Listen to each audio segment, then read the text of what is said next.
Bismillahirrahmanirrahim. Assalamualaikum dan salam sejahtera. Selamat petang. Sidang hadirin yang menyertai sesi Google Meet dan live streaming melalui YouTube channel SISC Plus PPD Daro pada petang ini. Saya Cikgu Hajah Sania Haji Mazuki, SISC Plus bidang TVET di PPD Daro, merupakan moderator anda pada petang ini. Okey, program kita pada petang ini, program DTP, intervensi bimbingan guru sekolah menengah dan rendah, berfokuskan standard kualiti pendidikan Malaysia gelombang 2. Okey. In short, SKPMG 2, iaitu pengkhususan kepada standard 4.2.2, guru sebagai pengawal suasana, dan juga standard 4.3.1, guru sebagai pembimbing. Okey, bersama kita di talian merupakan pegawai-pegawai SC Plus, penolong-penolong PPD Daro, penceramah jemputan kita iaitu yang tidak asing lagi Al-Fadil Ustaz Salhi bin Haji Ali, Ketua Nazir Cawangan Jemaah Nazir Bahagian Sibu Sarawak. Para guru yang menyertai sesi Google Meet petang ini, tuan-tuan dan puan-puan yang menyertai live streaming program pada petang ini melalui channel YouTube SISC Plus PPD Daro. Okey, peserta-peserta yang menyertai Google Meet kita pada petang ini terdiri dari guru-guru barisan Middle Leader Team, sekolah climber dan sekolah-sekolah fokus SISC Plus PPD Daro tahun 2021. Okey, untuk tidak melengahkan masa lagi,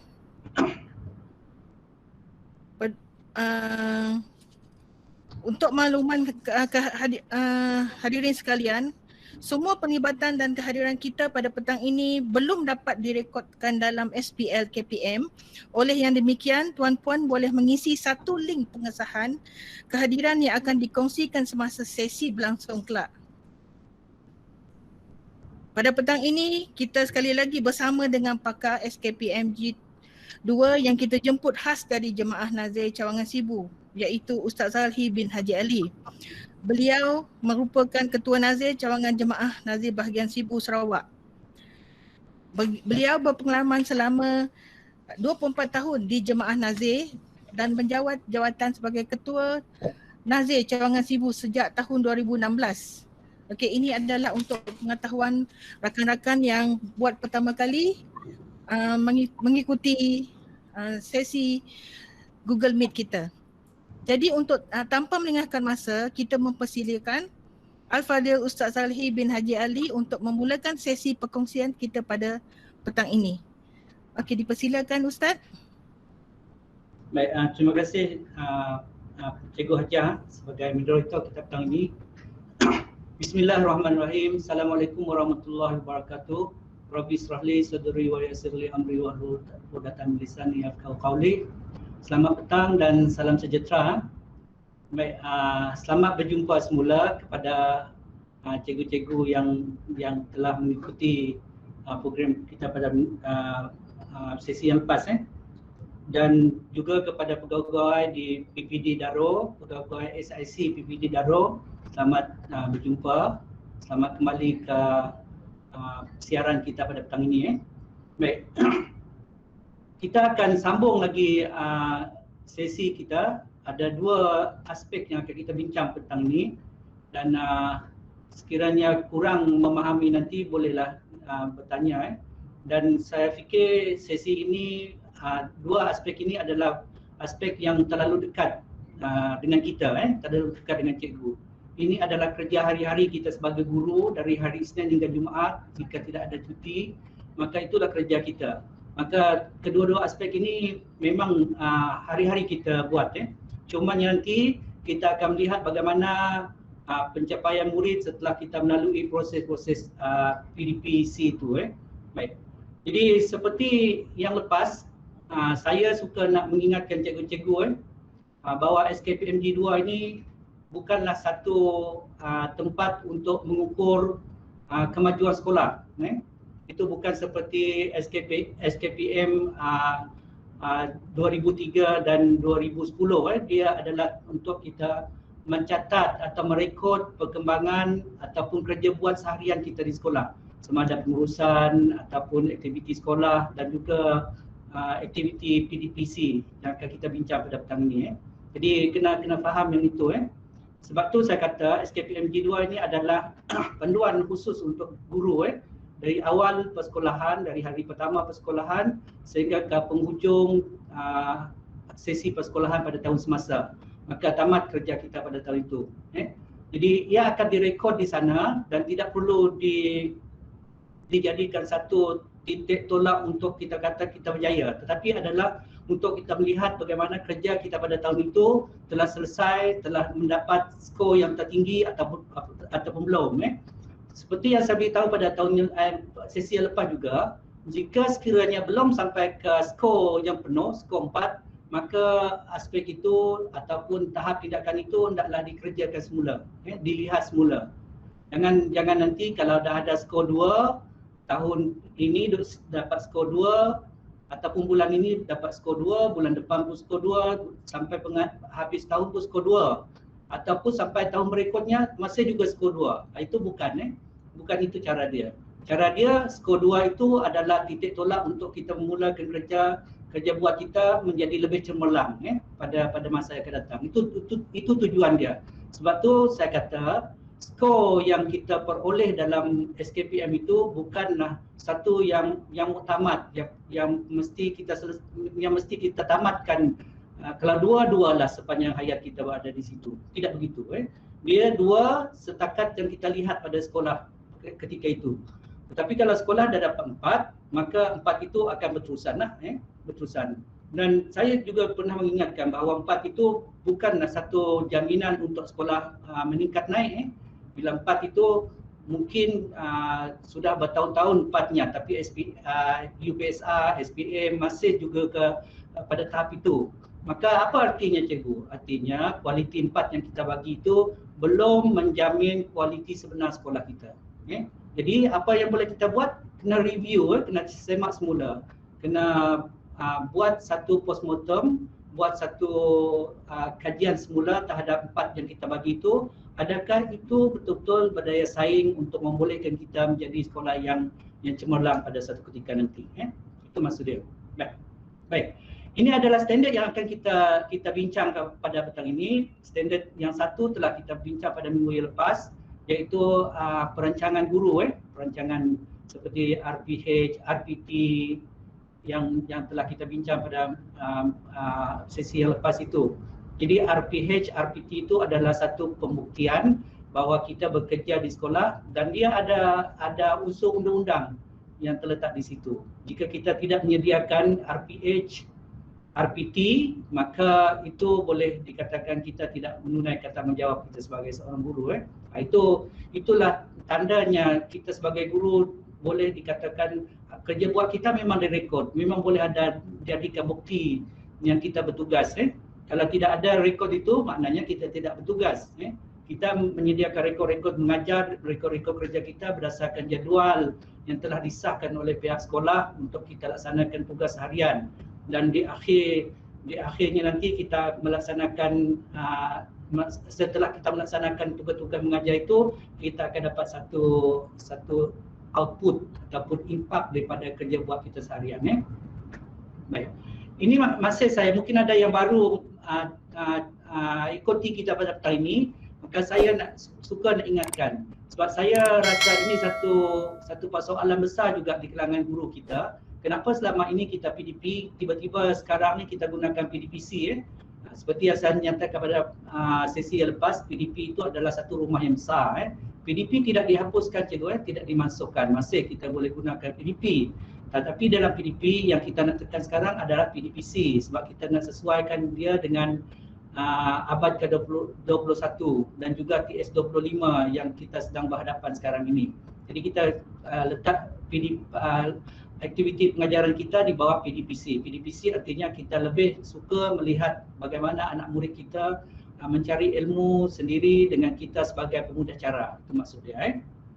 Baik, ini adalah kandungan standard 4 yang akan kita bincang dan yang telah kita bincang. Nombor 4.1 itu kita dah bincang. pada minggu sesi yang lepas dan untuk pengetahuan cikgu, seperti yang saya beritahu awal tadi, ini sebenarnya mudah untuk kita faham sebab kita buat kerja kita seharian di sini. Baik, saya juga suka kepada frasa-frasa ini sebagai bekalan pada kita lah, supaya kita jangan leka bahawa kita adalah orang yang sentiasa diperhatikan oleh orang, sentiasa diharapkan oleh masyarakat dan negara untuk memajukan pendidikan di negara. Kita adalah orang harapan mereka. Jadi jangan abaikan. Jangan dikatakan kalau kita tak bersedia, kita banyak bercerita, kalau kita tidak merancang, kita masuk kelas banyak temberang dan sebagainya. Itu saya fikir biarkan perkara-perkara seperti itu berlalu. Zaman sekarang ni zaman teknologi, banyak benda yang kita boleh ubah suai daripada cara lama kepada cara yang lebih moden, lebih memikat hati murid-murid kita. Baik. Ini adalah perkara yang akan kita bincang kali ini, 42.2, guru sebagai pengawal. Kriteria kritikal dia adalah guru bertindak sebagai pengawal, pelaksana PDPC untuk memastikan kelancaran proses pembelajaran mengikut perancangan. Kemudian standard dia apa? Guru mengawal suasana pembelajaran pada petang ini, suasana pembelajaran secara profesional dan terancang. Apa tindakan dia? Mengawal komunikasi dan perlakuan murid, menyusun atur kedudukan murid dan mewujud persekitaran pembelajaran yang menyeronokkan mengikut kesesuaian dan keperluan secara berhemah, menyeluruh dan berterusan. Itu adalah benda yang kita nak, perkara yang kita nak kerjakan sepanjang satu sesi pengajaran dalam tindakan itu mesti kita laksanakan. Itu yang dimaksudkan tindakan. Artinya satu sesi pengajaran itu mestilah mengandungi perkara-perkara mengawasi komunikasi dan perlakuan murid, menyusun atur kedudukan murid dan mewujudkan persekitaran pembelajaran yang menyeronokkan. Mengikut kesesuaian tajuk kita lah. Kalau tajuk begini kita menyediakan satu aktiviti yang menyeronokkan murid. Jangan aktiviti lain tapi tajuk kita lain. Itu tidak akan datang ke keseronokan nanti. Ini pun sama perkara yang telah saya baca itu, iaitu guru mengawal suasana pembelajaran secara profesional dan terancang.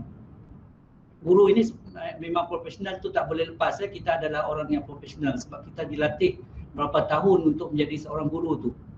Ada yang 2 tahun, kalau dulu ada 2 tahun setengah, ada 3 tahun, ada yang 5 tahun sekarang ni. Kalau yang mengambil sijil dulu kemudian dilanjutkan kepada ijazah perguruan tu 5 tahun berkhusus sebagai guru. Jadi itu yang menyebabkan kita dikatakan orang yang profesional. Kemudian yang seterusnya mengawasi komunikasi dan untuk tindakan itu, atau dikatakan kalau dalam SKPM yang awal-awal dulu kita katakan TUMS, tindakan untuk mencapai standard. Artinya perlakuan kita nanti, perbuatan kita nanti, aktiviti kita nanti, iaitu mengawasi komunikasi dan perlakuan murid, menyusun atur kedudukan murid dan menunjukkan persekitaran pembelajaran yang menyeronokkan. Ini sangat penting cikgu, menyeronokkan. Kalau tak seronok, murid susah nak mengikuti pelajaran kita. Susah nak mengikuti pelajaran dan susah untuk mendapatkan hasil pembelajaran yang kita rancang. Kalau tak seronok. Kalau murid tertekan, tension dalam kelas, sentiasa takut pada guru, maka jangan mengharaplah hasil pembelajaran nanti satu yang besar yang boleh kita harapkan. Jadi perkara seperti itu perlu kita elakkan sebagai guru. Dan kita sebagai guru juga banyak telah didedah tentang bagaimana untuk menangani keadaan-keadaan murid tertentu. Kita telah diajar dari segi psikologi kanak-kanak pun kita dah diajar bagaimana untuk kita melihat kalau perlakuan anak-anak begini, apa yang perlu kita buat. Kalau anak-anak begitu keadaan dia, kita ada satu langkah yang boleh menenangkan mereka. Itu yang dikatakan akhirnya nanti kita akan boleh menghasilkan satu pembelajaran yang menyeronokkan. Okay. Kemudian tindakan. Ini seperti yang minggu sesi yang lepas juga, tindakan ini tak boleh kita abaikan. Tak boleh dikatakan sekolah saya sekolah kecil, tak perlulah romans nombor 3 tu menyusun atur kedudukan murid, tak perlu. Kelas saya pun hanya separuh daripada kelas standard. Kelas standard tu boleh masuk 40 orang, kelas saya cuma boleh masuk 5 orang saja. Duduknya bawah tangga pula tu, jadi benda macam tu. Tak boleh tak dikira, tak boleh tak diambil kira. Kena ambil kira juga menyusun atur kedudukan murid tu, kena ambil kira walaupun kelas itu tidak standard kena atur. Malah kalau kita mengajar murid-murid berada di tanah lapang misalnya, di pondok yang tidak berdinding di kawasan sekolah misalnya. Sebab PDP kita tak semestinya dalam kelas cikgu boleh saja di mana-mana yang kita fikir perlu dan sesuai. Kerana ini juga salah satu strategi pengajaran kita yang boleh menyeronokkan murid Kadang-kadang murid seharian, berminggu, berbulan-bulan mereka duduk dalam kelas saja. Satu ketika kita bawa dia keluar untuk belajar di bawah pondok mata pelajaran misalnya, seronok, jadi satu yang seronok untuk mereka. Tapi cikgu kena rancang jangan saja-saja bawa ke sana tapi bahan-bahan pengajaran tidak sesuai di bawah pondok itu. Pengajaran masih dalam kelas, bawa LCD, bawa komputer di mana nak tayangnya jadi kena benda tu kena bersedialah kalau kita nak bawa keluar. Baik, cuba kita lihat satu persatu. Mengawasi komunikasi murid dalam PDPC. Jadi kalau kita lihat arrow di hujung ini sama juga dari tahap tindakan kita kualitikan dia.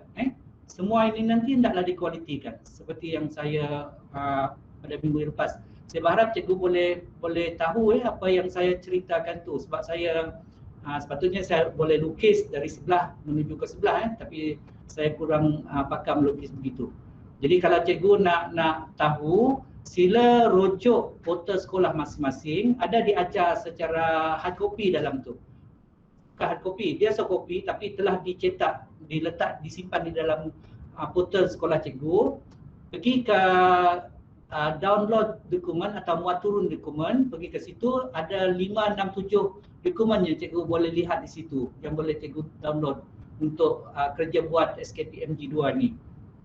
Jadi di antaranya ialah PPSEP iaitu mengajar cikgu bagaimana untuk menggunakan SKPM, bagaimana SKPM itu diselenggarakan, digunakan, bagaimana SKPMG itu di Briscoe, bagaimana untuk memberi tahap melaksanakan tahap tindakan kepada tahap kualiti ada di situ, ada digambarkan situ. Nanti saya mungkin di akhir saya ada kesempatan untuk tunjuk jugalah harap saya ingat nanti. Baik. Kemudian yang kedua ialah mengawasi perlakuan murid dalam kelas. Murid dalam kelas juga perlu diawasi cikgu diawasi. Apa yang perlu kita ambil tindakan terhadap untuk mengkualitikan ini.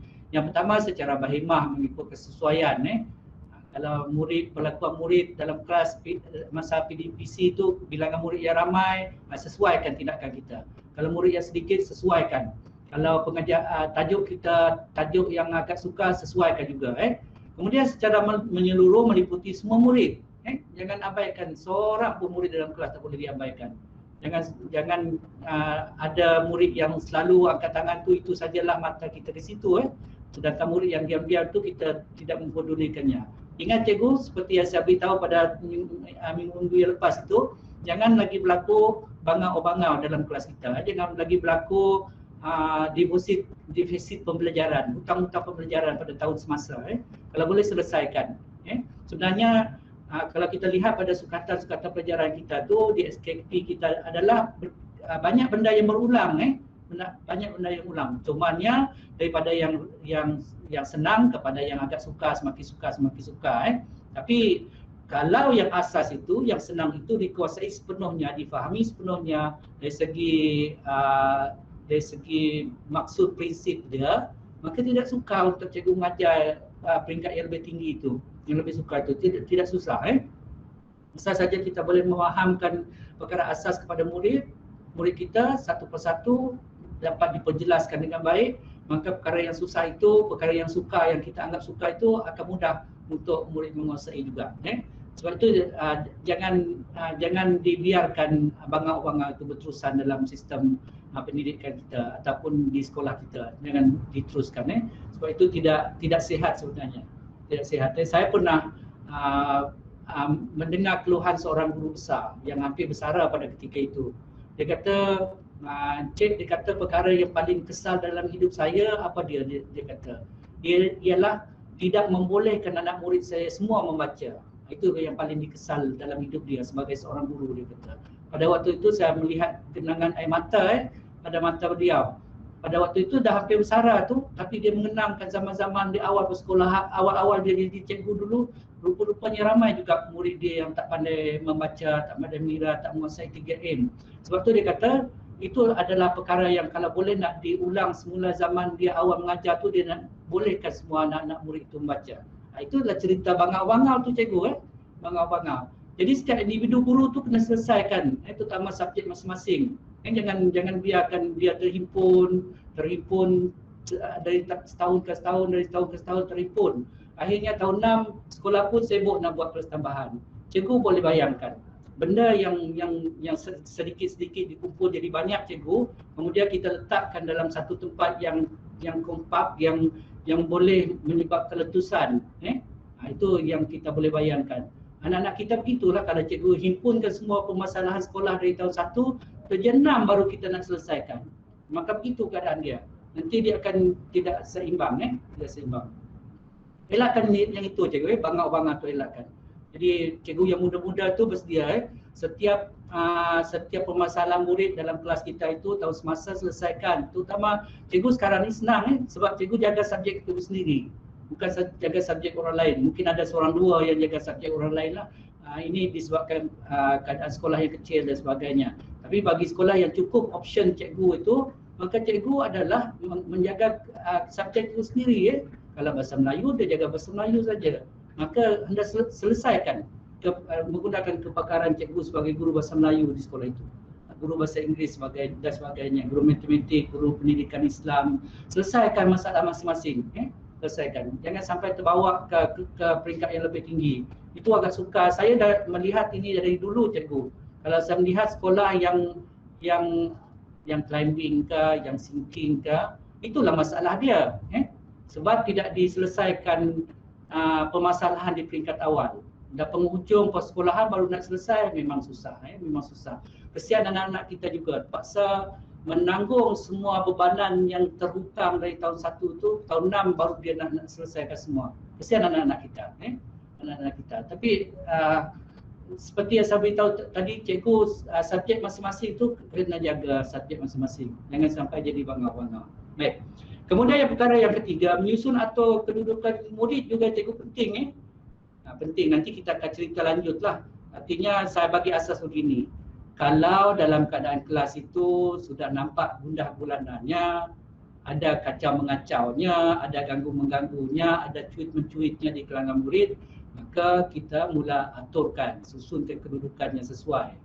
Tetapi maksudnya bukan untuk menedakan murid itu, tapi untuk membolehkan kelas itu berjalan dengan lancar. Itu salah satu sebab. Selain daripada itu, susun atur bina darjah ini juga adalah untuk menyesuaikan tajuk kita.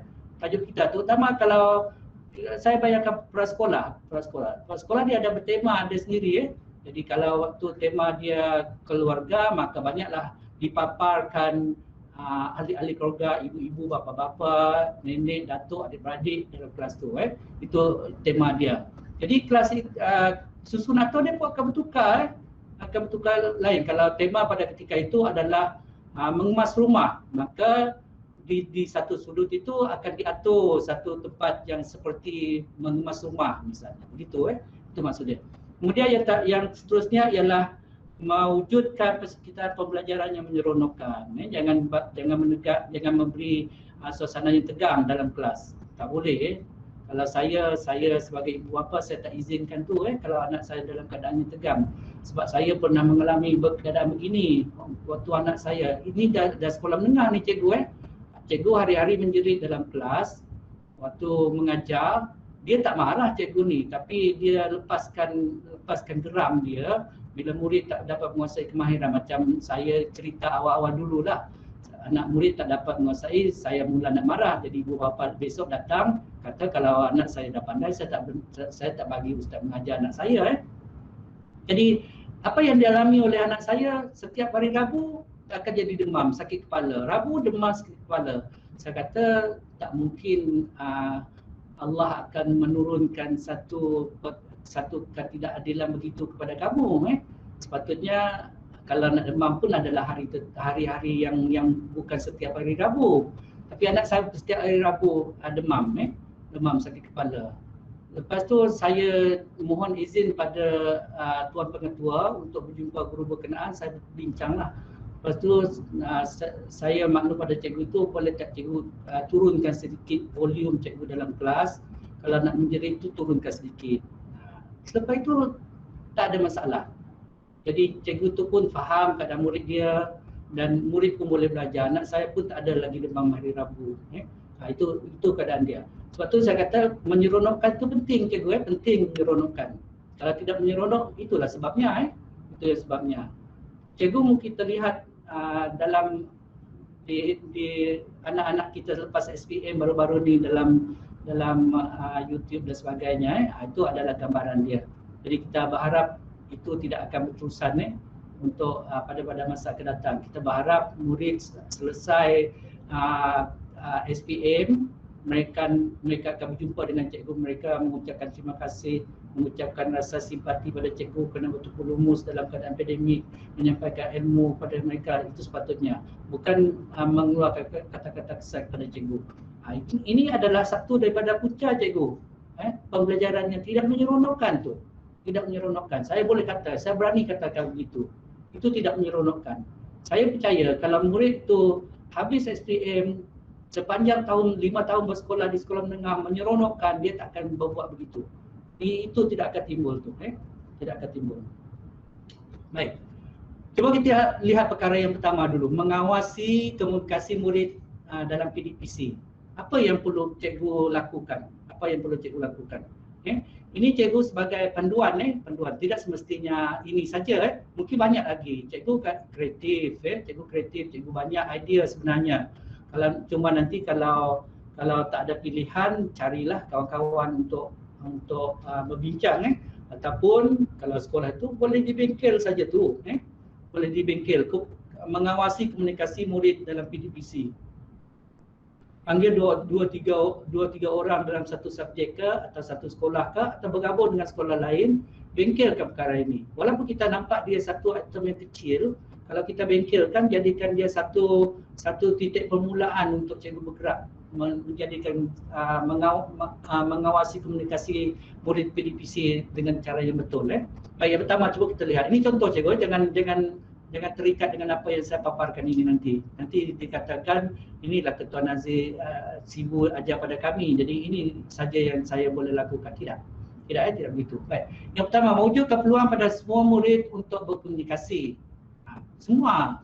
Seperti yang saya beritahu pada minggu lepas lah.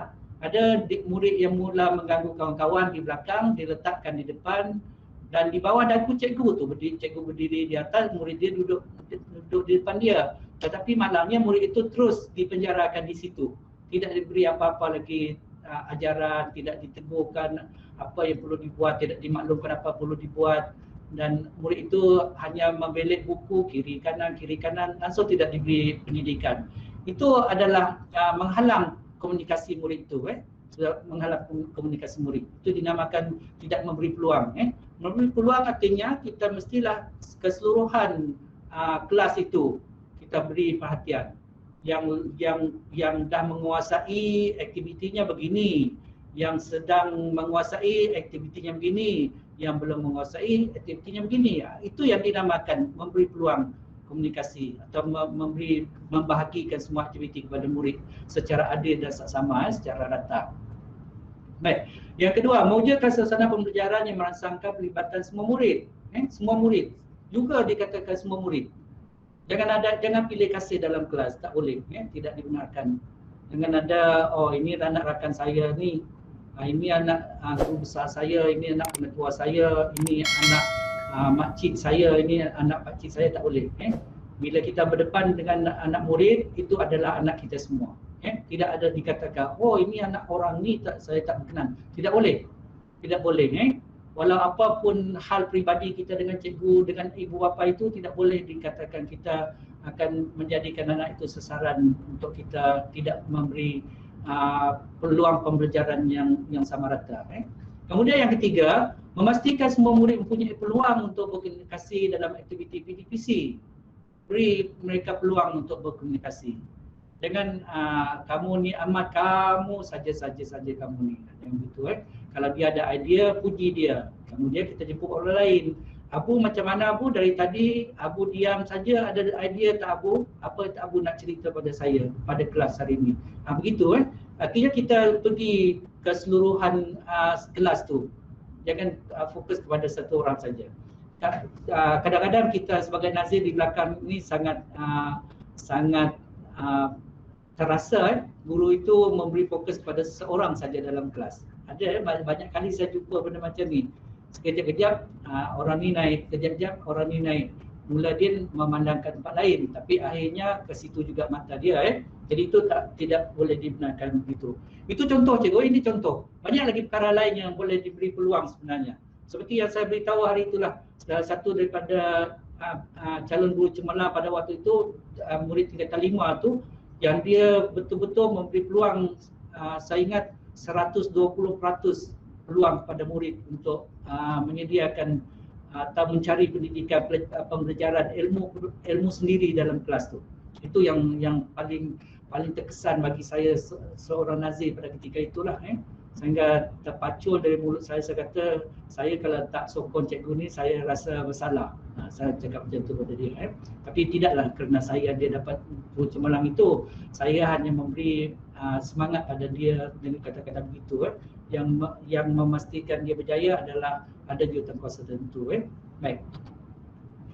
Baik, yang seterusnya kita lihat perkara yang kedua tu dalam TT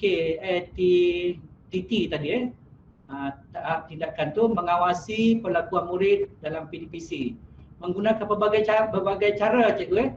Kalau kita perlakuan murid, saya nak cerita sebelum saya tekan yang lain-lain, saya cerita pada cikgu. Saya pergi ke satu sekolah di sekolah menengah di Miri. Saya masuk kelas tu terlambat sedikit. Ustazah tu dah masuk, tapi ustazah tu tak duduk di meja guru. Dia berjalan-jalan di tengah celah-celah murid berdiri. Saya kata, mana ustazah ni? Rupanya dah ada ustazah dalam tu. Bila saya masuk saja, ustazah tu kata, berdiri, ucap salam. Oh, rupanya dah ada ustazah.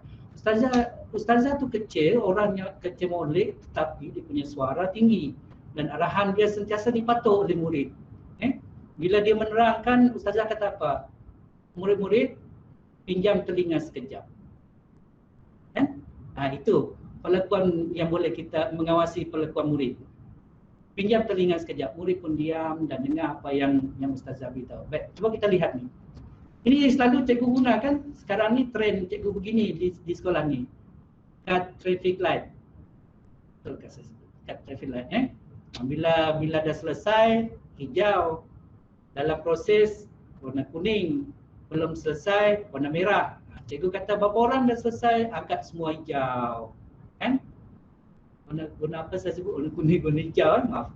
Warna hijau. Bila warna hijau, mana cikgu depan pun kata okey, sekarang semua dah selesai kerja, beri perhatian pada jawapan yang akan cikgu bagi. Begitu. Itu maksud dia. Itu kita mengawal lah tu. Mengawasi perlakuan murid supaya mereka sentiasa alert dengan apa yang nak kita sampaikan. Kemudian faktoran kelas juga. Faktoran kelas. Kalau tak ada faktoran kelas, cikgu susah kita nak mengawas perlakuan murid. Terutama murid sekolah rendah. Setiap setengah jam nanti akan pergi ke tandas. Bukan seorang, bukan dua orang, bukan tiga orang. Ramai-ramai pergi ke tandas. Maka faktoran kelas dikatakan hanya seorang murid dibenarkan keluar pada ketika guru mengajar. Gitu. Itu contohlah, contoh kawalan faktoran kelas.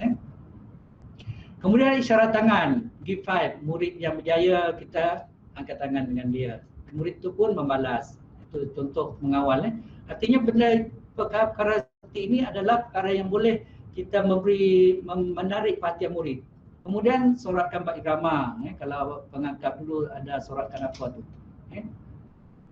Kemudian, dua kali yang disoratkan bab irama. Kemudian pemilihan bahan juga penting untuk kita buat pengawalan. Kawalan perlakuan, mengawasi perlakuan murid dalam kelas. Kalau bahan yang tidak begitu menarik itu, jangan kata murid nak beri perhatian, buat bising pun adalah. Okay. Jadi ini ada satu cerita juga, guru guru yang menayangkan bahan pembelajaran. Murid-murid dia kata, cikgu ada perkara yang menarik cikgu nak tayangkan berkaitan dengan pelajaran kita hari ini. Maka cikgu tu pun tayang. Bila ditayang, seorang murid bangun. Ustazah dia kata, saya dah tengok dalam YouTube 2 minggu lepas dah benda ni. Jadi habis modal Ustazah. Habis modal dia. Jadi kena buat pemilihan bahan yang betul, yang sesuai, yang boleh memberi satu dorongan pada murid untuk kita mengawas pergerakan mereka. Kemudian bagi tepukan, murid yang berjaya bagi tepukan, maknanya murid tahu si Abdul tadi memberi jawapannya betul rupanya, sebab tu cikgu suruh kita bagi tepukan.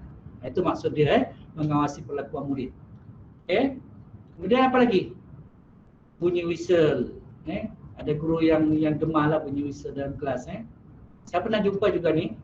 Kemudian pinjamkan telinga cikgu.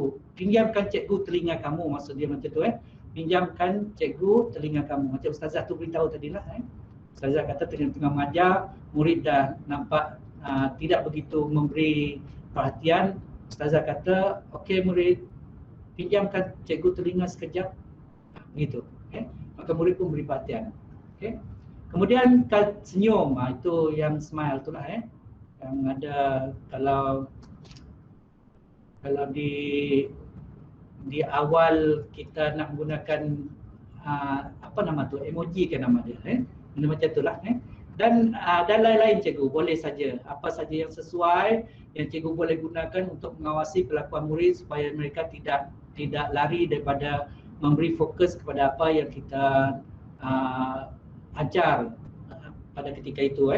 Boleh saja. Kemudian kita lihat pada susun atur tadi cikgu, susun atur kedudukan. Tengok slide saya tu, tak tersusun kan? Macam mana cikgu rasa? Rimasnya tengok benda macam ni kan? Itulah maksud dia. Tapi kalau saya susun dengan baik, teratur, cikgu senang saja baca. Oh yang ini, yang ini. Sekarang saya tunggang terbalik, lintang pukangkan dia, macam mana cikgu rasa? Rasa rimas. Ada yang sengit-menyengit. Itu maksud dia. Baik. Kenapa kita perlu menyusun atur kedudukan murid cikgu? Kalau kita lihat gambar di atas itu cantik kan? Itu. Kalau istilah kita belajar, kami belajar sains komputer tu kita katakan ada sistem pulau, ada sistem bintang. Bintang artinya rata-rata meja tu diletak nanti. Kalau sistem pulau, dia akan berkelompok satu-satu tempat. Ada sistem bas juga, artinya ada stesen yang pertama, kedua, ketiga dan keempat dan seterusnya. Itu maksud dia. Jadi susun atur terpulang pada cikgu dan terpulang pada keperluan murid pada ketika itu, terpulang kepada bagaimana cikgu untuk menyampaikan ilmu pada ketika itu. Baik, cuba kita lihat apa yang dikatakan akademis kita, Mak Sun Sang pada tahun 2008. Beliau mengatakan faktor ini boleh, faktor menyusun atur kedudukan juga, faktor ini boleh mempengaruhi corak dan suasana interaksi di dalam bilik kerja. Pada lazimnya boleh diklasifikasikan faktor fizikal, faktor kemanusiaan. Kemanusiaan itu pula dibagi kepada sosio dan emosi dan juga faktor teknikal. Cikgu lihatlah apa yang perlu cikgu atasi apabila menyusun atur murid dalam kelas. Apa yang menjadi fokus cikgu? Cikgu nak fokus kepada fizikal kelas cikgu yang sempit itu, ataupun kelas yang terlalu luas itu, terpulang dengan cikgu. Ataupun cikgu nak memberi fokus kepada faktor kemanusiaan, iaitu sosioekonomi murid. Dari segi emosi murid, kalau murid yang semua pendiam, letak dalam satu meja, berjaya ke tidak nanti? Diletak dalam satu pulau, berjaya ke tidak? Itu cikgu kena fikir begitulah tu. Artinya faktor sosial misalnya, murid yang antisosial letak di mana, murid yang terlebih sosialnya di mana, bagaimana, benda macam tu. Cikgu kena fikir tu. Sesuai dengan tajuk, sesuai dengan objektif yang cikgu akan sampaikan pada hari itu. Begitu juga dengan faktor teknikal. Kalau sekolah cikgu muridnya 5 orang dan sekolah cikgu tak ada LCD untuk dipancarkan, bagaimana cikgu menyusun atur satu laptop ni untuk digunakan pakai mengajar 5 orang murid itu? Adakah duduk seperti duduk dalam bas atau duduk seperti melihat wayang atau dalam bentuk ladang kuda dan sebagainya. Itu maksud dia tu dia, lihat pada teknikal tu. Baik, yang seterusnya, suasana pengajaran dan pembelajaran yang selesa merupakan salah satu faktor keberkesanan dalam penerimaan isi pengajaran dan pembelajaran dalam diri kanak-kanak. Susun atau kelas, keadaan yang bersih selamat, kaedah penyampaian pengajaran, juga menggunakan bahan baku mengajar yang sesuai yang menjadikan proses pengajaran dan pembelajaran lebih berkesan. Jadi susun atur tu termasuk dalam aktiviti pengajaran yang kita fikirkan, termasuk dalam perkara yang kita fikir bagaimana menyampaikan, bagaimana bahan kita, bagaimana kedudukan bersih selamatnya, semua kita fikir itu. Yang salah satu lagi adalah susun atur kelas. Susun atur kelas. Itu penting, itu penting. Susun atur kelas tu cikgu. Tapi kalau tradisional kita dulu dari tahun 1 sampai tahun 6 kedudukan kita begitu dalam kelas. Kalau tahun 6 setahu saya waktu saya sekolah rendah tahun 5 dan tahun 6 tidak ada lagi duduk atas lantai. Semua akan duduk di meja sebab dah besar. Tapi kalau tahun 1 hingga tahun 4 masih duduk di lantai. Dipanggil, cikgu panggil duduk ke depan. Kemudian kalau radio lesson tu akan dengar radio duduk depan. Kalau waktu bercerita, cikgu akan bercerita, semua duduk tengok muka cikgu bercerita. Itu kedudukan dia dululah. Tapi sekarang ni cikgu boleh pelbagaikan bagaimana untuk menentu. Seperti yang saya beritahu tadilah, faktor menyusun atau kelas tu terpulang pada cikgu. Kalau mengajar di pondok bagaimana, kalau mengajar bawah pokok bagaimana. Banyak faktor yang perlu keselamatan yang perlu dijaga. Bawah pokok tu cikgu, jangan tengok pokok tu rendang, tidak mungkin mengundang kejayaan, kemalangan. Kemungkinan ada, jadi cikgu kena hati-hati. Dan macam tu kena hati-hati. Ada kemalangan yang berlaku di bawah pokok yang rendang, yang redup, yang sejuk, nyaman udaranya. Kita fikir itu adalah tempat yang paling selesa. Tapi cikgu kena pasti dulu dari segi keselamatan dan kebersihan dia. Tidak ada binatang yang berbisa, tidak ada kalajengking di situ. Pastikan itu. Jangan sembrono saja bawa budak di bawah pokok yang rendang, yang angin sepoi-sepoi, sejuk rasanya, kita duduk di situ tanpa kita menghiraukan perkara yang saya sebutkan itu. Itu sangat membahaya. Baik, kemudian suasana bilik darjah yang sesuai boleh membantu proses pengajaran dan pembelajaran berjalan dengan lancar dan lebih berkesan. Lebih berkesan. Jadi suasana bilik darjah yang sesuai itu bukan saja bilik darjah, di luar bilik darjah yang sesuai juga sangat membantu kelancaran penyampaian kita dan penerimaan murid dan keberkesanan untuk murid menerima pengajaran untuk mencapai objektif. Sangat berkesan. Baik, cikgu. Sebelum saya lanjutkan, saya nak maklum pada cikgu. Apa yang saya ceritakan ini lebih kepada pemerhatian yang akan dibuat oleh perlakuan cikgu ini, perbuatan cikgu ini, tindakan cikgu ini nantinya akan diselia oleh guru penyelia, guru besar PK. Itu yang akan menentukan cikgu tu dapat skor 4 ke 5 ke dan sebagainya. Tetapi terrangkum pada perkara yang kualiti tadi, menyeluruh, apa saja yang PK itu. Ini perbuatan cikgu. Kemudian dia akan terangkum di sebelah tu, di linkkan ke sebelah. Kalau sebelah itu sudah dipenuhi, maka cikgu akan dapat 4 juga. Okey. Jadi suasana bilik darjah yang sesuai boleh membantu proses pengajaran dan pembelajaran berjalan dengan lancar dan lebih berkesan. Ini cikgu sedar ni, cikgu sendiri sedar ni. Kalau suasana yang bingit, umpama kalau sekolah itu berada di tengah bandar cikgu, lori besar lalu 2-3 buah tepi bangunan sekolah, murid tak akan dapat beri fokus dengan baik apa yang kita sampaikan. Sebab suasana yang tidak membantu proses pengajaran dan pembelajaran. Sangat bingit, sangat mengganggu pelajaran pendengaran mereka. Jadi itu cikgu kena fikirlah. Kalau pada ketika itu bagi saya lah, kalau saya pada ketika itu di sebelah bangunan tempat saya mengajar itu hiruk pikuk, hingar bingar, bising sangat, saya akan bawa murid saya pergi ke satu bilik yang agak sunyi, bilik khas, bilik komputer, makmal dan sebagainya, atau bilik-bilik yang terhindar daripada bunyi-bunyi bising tu. Itu juga dinamakan menyusun atau kedudukan murid cikgu, bilik darjah tu. Itu juga termasuk dalam perkara seperti ini. Okay. Baik, kita terus kepada perkara yang keempat, mewujudkan persekitaran pembelajaran yang menyeronokkan.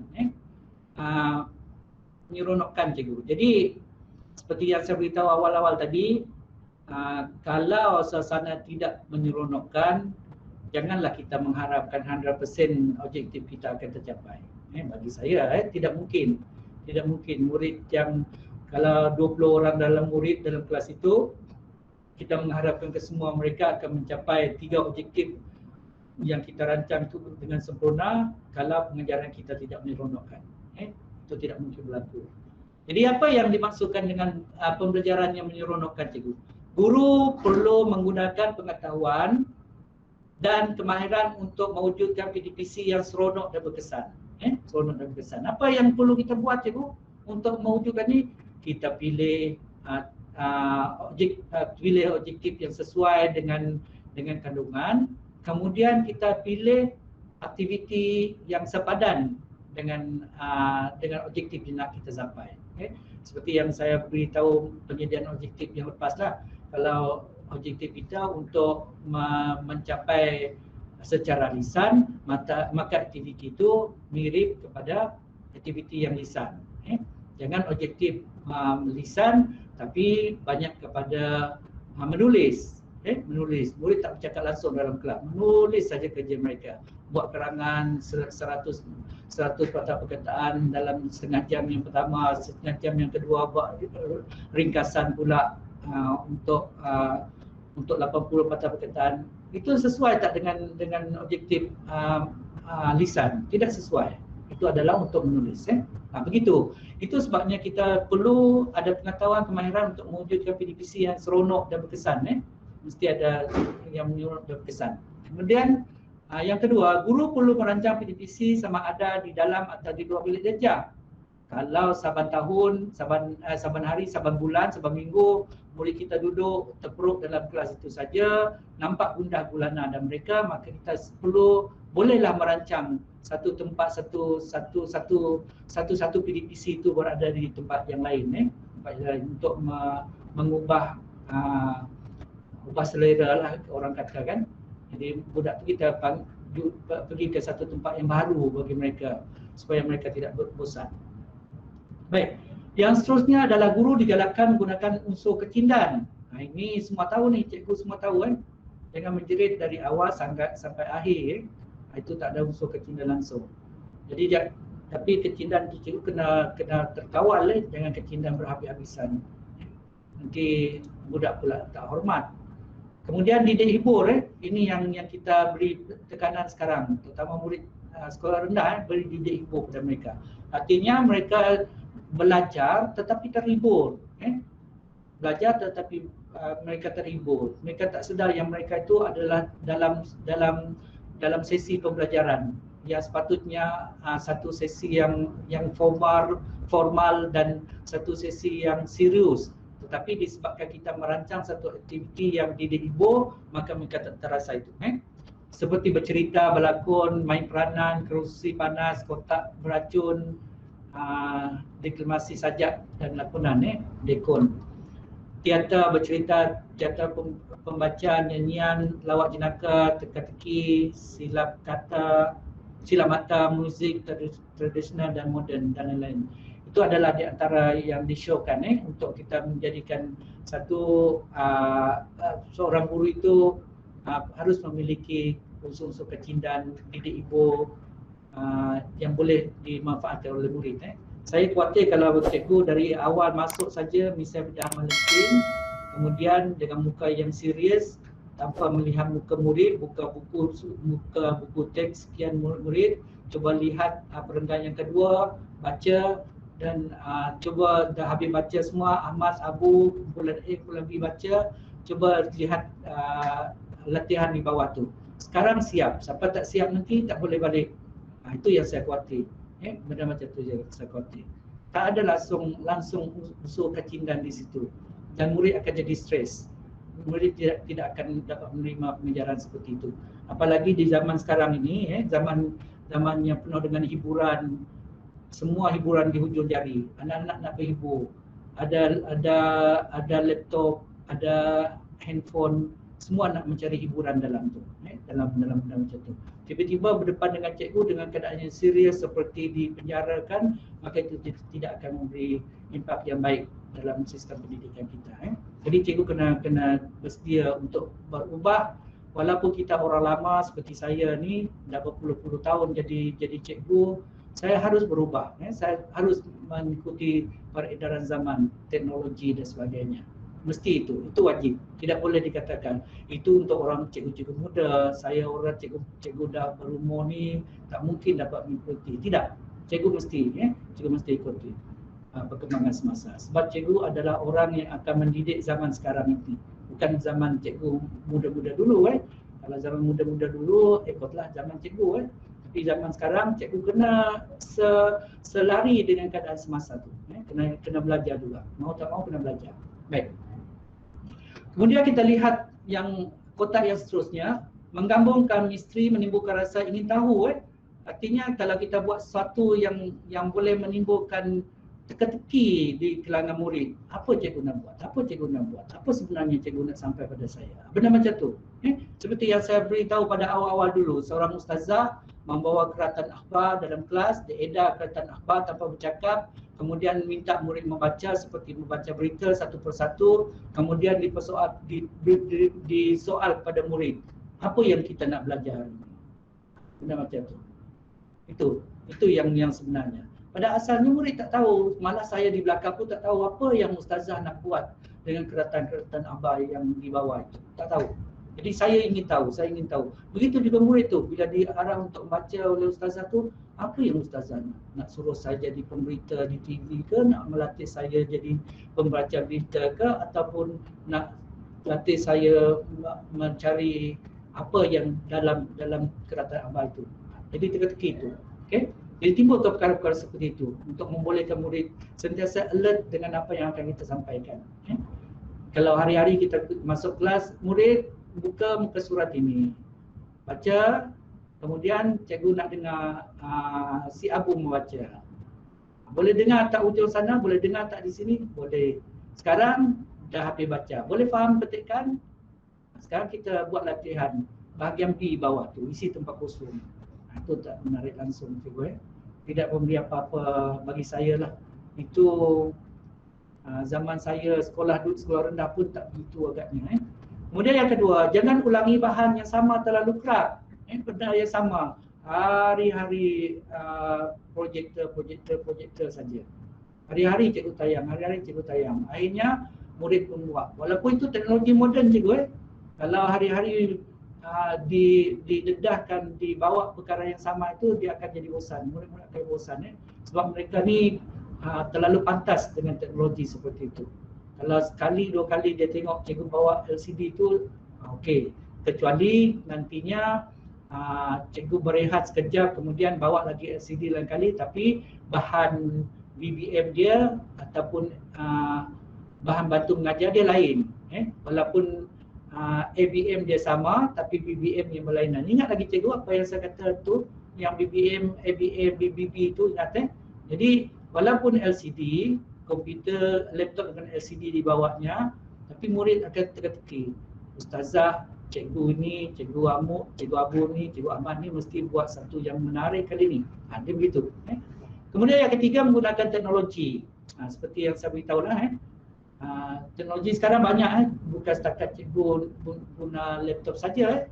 Benda-benda lain banyak lagi yang teknologi terkini yang boleh cikgu gunakan. Kemudian yang seterusnya adalah aktiviti yang interaktif. Yang murid boleh melibatkan diri dalam aktiviti berkenaan. Bukan mendengar saja secara teori, tetapi mereka pergi ke satu tempat yang cikgu sediakan itu, mereka akan membuat sesuatu di sana. Saya bagi contoh seorang ustazah pakar bahasa Arab, ustazah guru cemerlang bahasa Arab. Dia dalam kelas dia ada saja sudut-sudut tertentu yang berkaitan dengan pelajaran dia. Jadi murid ini secara automatik mereka menyedari tahap mana pengetahuan mereka pergi ke sudut itu. Dan ustazah akan menjadi fesi di dalam kelas. Bila dia mendengar, bertanya, bersoal jawab dengan murid di stesen itu, rupa-rupanya awak ni tidak sepatutnya berada di sini. Kamu berada di stage yang lebih tinggi. Maka murid itu akan dipindah di sana. Itu yang ustazah tu buat. Itu ustazah di SMK Agama Kota Kinabalu sebagai mencerap beliau. Menarik dia punya cara mengajar dia. Sangat menarik. Dia ada stesen dalam kelas dia. Kelas dia, walaupun dia bukan kelas tentang bahasa Arab, tetapi dia akan wujudkan suasana itu. Itu yang dikatakan tadi susunan tu kelas tu tadi juga cikgu.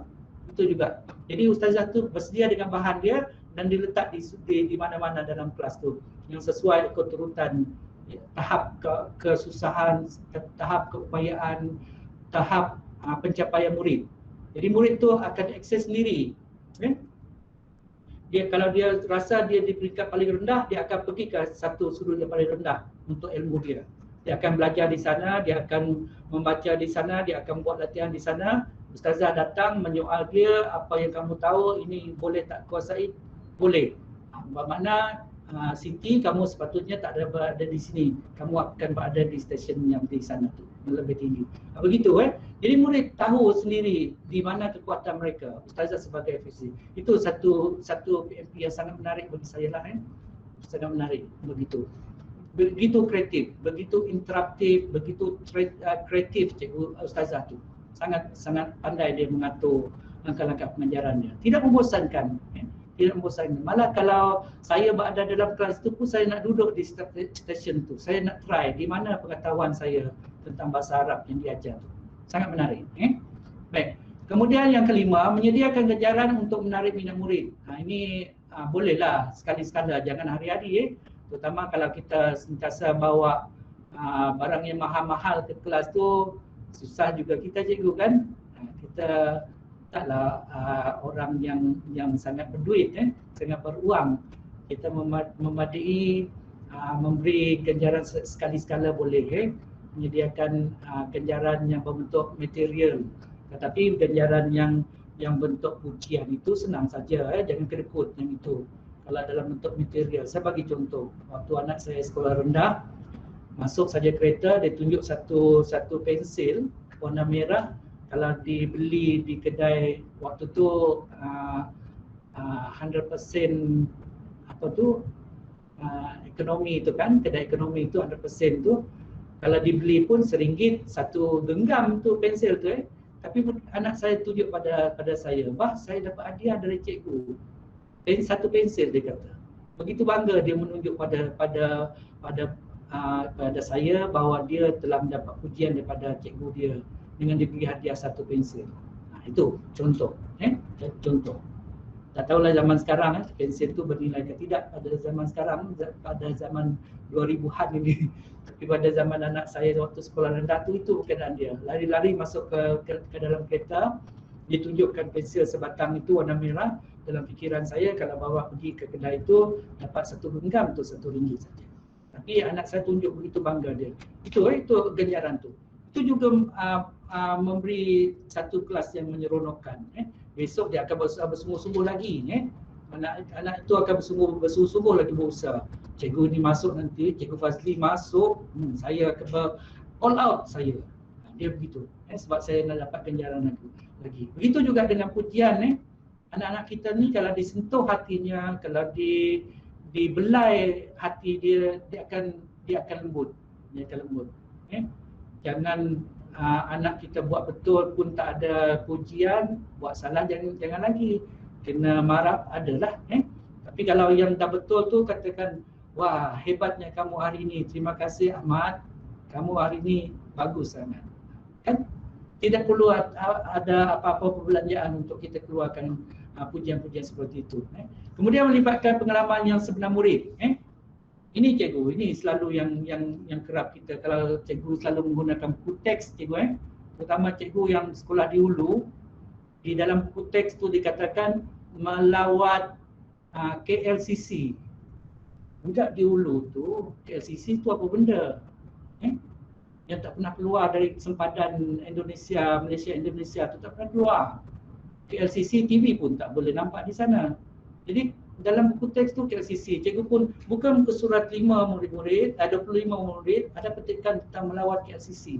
Murid terpinga-pinga, dia tak boleh meletakkan diri dia pada petikan-petikan itu.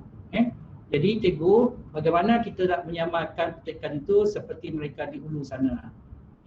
Artinya boleh saja kita bawa murid memburu dan sebagainya, menangkap ikan di sungai dan sebagainya, tapi asasnya adalah sama. Maka hendaklah pengalaman murid itu, itu yang saya katakan, pengalaman murid. Ini sangat berharga cikgu, sangat berguna. Kalau kita lihat murid prasekolah, untuk membolehkan mereka berinteraksi satu hari itu dengan peta, kita ada satu sesi sembang dengan murid prasekolah 10 minit yang awal tu. Murid itu dibenarkan untuk bercakap apa saja yang dia alami sebelum dia masuk ke kelas pada pagi itu. Dalam perjalanan dia nampak kereta rosak, ceritakan. Dalam perjalanan dia terkena hujan tiba-tiba, ceritakan. Dalam perjalanan dia nampak ular melintas jalan, ceritakan. Itu pengalaman sebenar dia. Jadi dia akan merasa seronok tu, kerana itu adalah pengalaman sebenar yang dialami pada hari berkenaan. Okey. Kemudian memberi dorongan dan motivasi kepada murid. Beri pujian. Begitu juga dengan murid yang tidak memberi jawapan yang baik misalnya. Beri dorongan pada mereka. Jangan beri kata-kata yang menyebabkan mereka rasa rendah diri, rasa tak mau terlibat lagi. Itu memang tidak dibenarkan dalam sistem, dalam cara kita mengajar bagi saya. Langsung tidak boleh, saya tidak benarkan itu. Kalau murid kita tidak betul, boleh saja kita katakan, cikgu fikir ada beberapa perkataan yang betul yang kamu gunakan. Cuma bahagian ini boleh diperbetulkan lagi. Gunakan begitu. Dia kata, kamu ni ke mana kepala otak kamu? Ahmad, saya mengajar dah 2 jam, tapi tak ada satu pun yang kamu boleh tangkap dari apa yang saja. Itu menyebabkan murid akan rasa tidak terdorong dan tidak ada motivasi di situ. Jadi artinya kita mencari satu kekuatan dalam kelemahan-kelemahan itu pun ada kekuatan yang kita boleh upkan, yang boleh kita naikkan untuk memberi semangat pada anak-anak kita. Anak-anak kita. Saya berani katakan cikgu, kalau kelas itu sangat tidak terkawal, bukan kerana murid dalam kelas itu nakal. Tidak. Saya tidak setuju itu. Saya tidak setuju. Kalau kelas itu tidak terkawal kerana kita tidak memberi satu aktiviti yang boleh menyebabkan mereka rasa seronok, boleh menyebabkan mereka rasa bosan, boleh menyebabkan mereka rasa tidak perlu kepada perkara-perkara itu semua. Lebih baik saya mengganggu kawan, lagi seronok. Kalau tengok kawan menangis, satu keseronokan, kepuasan. Kalau tengok kawan itu mengejar saya, satu yang menyeronokkan, main kejar-kejar. Itu mudah-mudahan macam tu. Okey? Kita teruskan. Evidence apa cikgu? Jangan evidence latihan-latihan murid dikumpul jadi evidence. Untuk PDPC tak perlu tu cikgu. Tak perlu evidence yang macam tu. Evidence-nya adalah instrumen atau rekod pencerapan PDPC yang telah dibuat oleh pencerap-pencerap lain. Jadi untuk mana-mana sesi pengajaran yang tidak dicerap, tidak ada evidence tu, cikgu hendaklah integriti letak di situ. Bahawa cikgu walaupun tak dicerap, saya tetap mengajar tip-top. Cara mengajar saya tetap tip-top.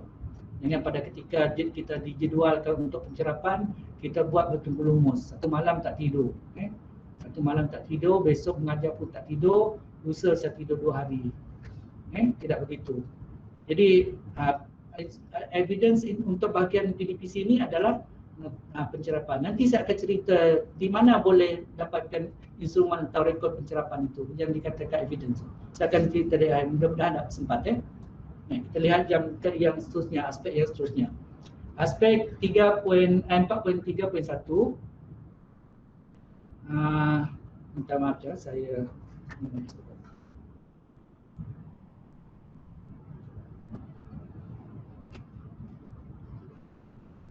baik. 4.3.1, guru membimbing murid secara profesional dan terancang. Juga kemudian dia punya titik ini adalah memberi tunjuk ajar dalam menguasai isi pelajaran dan kemahiran, memandu murid membantu membuat keputusan dan menyelesaikan masalah, dan menggunakan sumber pendidikan serta menggabung jalin isi pelajaran dan dengan kemahiran mata pelajaran lain, mengikut keperluan keupayaan murid dengan betul, tepat, secara berhemah dan bersungguh-sungguh Jadi yang di atas itu adalah dia punya titi, yang di bawah itu adalah dia punya, yang hijau di bawah itu adalah dia punya kualiti kita lihat apa yang sebenarnya yang nak diberitahu. Baik, cuba kita lihat titi. Titi dia memberi tunjuk ajar atau tunjuk cara, panduan menguasai isi pelajaran, konsep, fakta berkaitan pelajaran. Kemudian kita kualitikan juga cikgu, seperti yang saya beritahu tadi, nak dapatkan keempat inilah dia kena penuh semua Roman 1 mengikut keperluan pelbagai aras keupayaan murid. Yang dua dengan betul dan tepat, yang ketiga secara bahimah, yang keempat tu secara bersungguh-sungguh ada tempo sedikit situ. Baik. Cuba kita lihat kualiti yang pertama tu.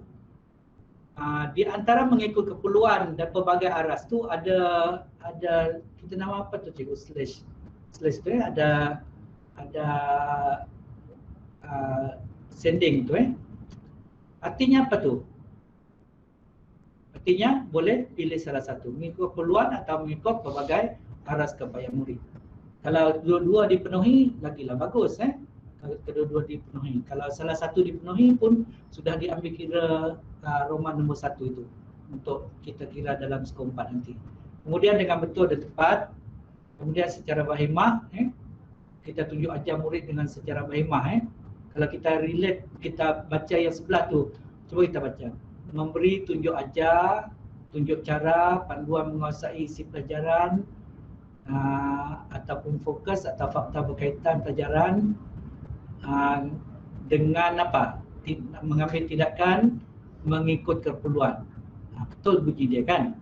Yang kedua dengan apa? Dengan betul dan tepat. Juga betul bunyi dia. Dengan cara secara berhemah.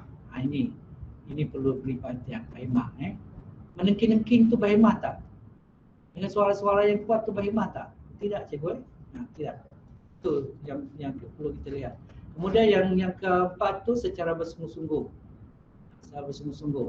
Jangan nanti secara sambil lewat saja. Dan melihat anak-anak tak boleh menguasai, cikgu mula kata, terpulang kepada kamulah Ahmad, Abu, Aminah, kamu punya pasal. Cikgu tak ada apa-apa. Tak boleh. Itu tidak bersungguh-sungguh artinya. Artinya kalau tidak menguasai cara ini, maka ubah strategi, teknik, taktik dia. Kena ubah tu. Itu dinamakan bersungguh-sungguh. Kalau dikatakan begitu, tidak bersungguh-sungguh. Pernah saya dengar juga bila saya masuk dalam kelas tu, dikata murid darjah 1. Dia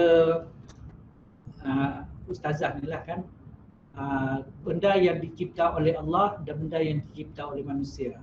Yang dicipta oleh Allah, dia buat animasi boleh bergerak, burung dia buat animasi terbang.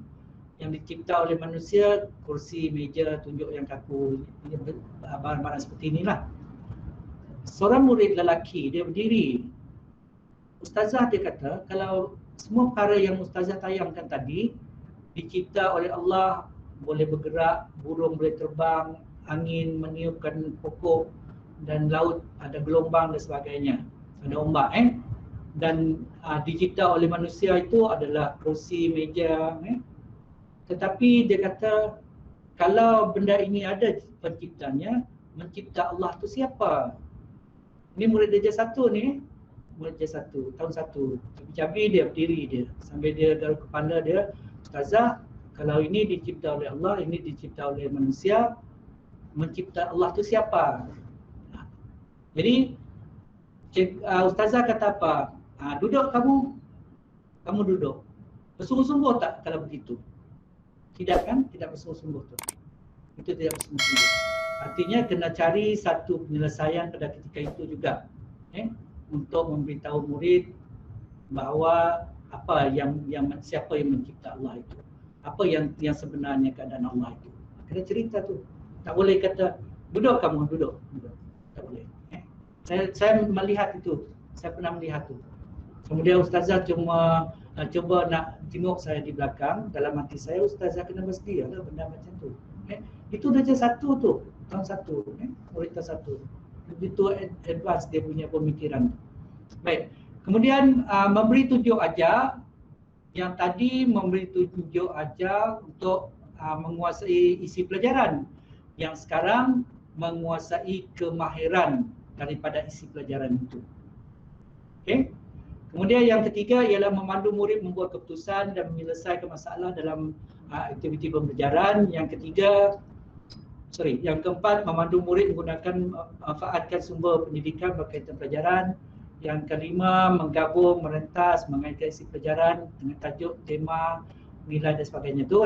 Jadi semuanya dikualitikan di sebelah, kena kualitikan sebab kita nak dapatkan sekeempat. Kalau sebagai contoh, kalau menggabung, merentas, mengaitkan isi pelajaran tidak secara betul dan tepat, boleh tak kita bagi sekeempat? Tidak boleh, dah out dah satu tu. Tidak boleh. Maka nombor 4 itu nanti akan jatuh pada 3 atau 2 atau 1 ataupun mungkin kosong. Kalau tidak ada langsung kaitan dengan kualiti itu. Begitu saya bagi contoh lah sambil kita lalu di situ, ada contoh yang boleh saya terangkan sedikit. Baik. Cuba kita lihat ni, ini sedikit kecil lah cikgu, minta maaf lah sebab saya mungkin petik daripada tulisan orang, tapi saya faham sangat yang ini. Saya faham sangat. Cuba kita lihat tajuk kita di atas tu. Yang di atas tu tajuk kita adalah memberi tunjuk ajar. Yang saya beritahu tadi lah, memberi tunjuk ajar untuk menguasai isi pelajaran. Yang kedua, memberi tunjuk ajar untuk menguasai kemahiran. Baik. Untuk menyampaikan, untuk menyelesaikan memberi tunjuk ajar, menguasai isi pelajaran, menguasai kemahiran itu, cikgu kena ada kemahiran ini. Cikgu ada kemahiran ini. Kemahiran yang pertama, pengetahuan.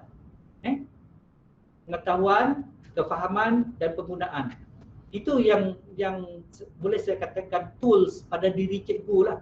Tools pada diri cikgu itu untuk menyempurnakan perkara 1 dan 2 itu. Kalau tak ada yang ini agak sukar cikgu. Kalau saya dalam kata biasa kita adalah kebat itu. Kebat itu. Tapi saya tak gemarlah untuk bercerita keseluruhan kebat itu. Sampai di sini, pengetahuan. Artinya kita menyediakan aktiviti itu kepada murid mesti berunsur perkara yang ingat, perkara yang fakta, perkara yang terminologi, perkara yang definisi, perkara yang konsep, perkara yang prinsip. Itu asas untuk murid menuju ke arah menguasai isi pelajaran dan menguasai kemahiran. Itu asas.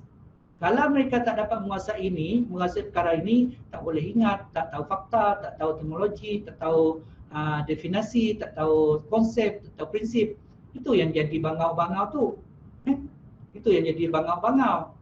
Diajar saja seperti orang yang ditutupkan mata, ikut saja.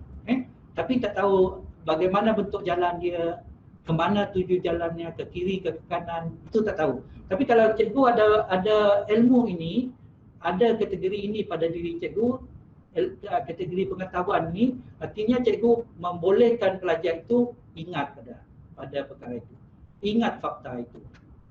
Tahu fakta itu, tahu term dia ataupun istilah dia, tahu definisinya, tahu konsepnya, tahu prinsipnya. Itu mesti ada pada cikgu untuk membolehkan murid menguasai menguasai isi pelajaran dan menguasai kemahiran tu. Kena ada yang tu. Kemudian yang perkara yang kedua tu cikgu, kefahaman. Kefahaman tentang makna bahan yang cikgu gunakan tu. Iaitu terangkan dengan cara apa? Terangkan, ringkaskan, beri contoh, terjemahkan, ramalkan.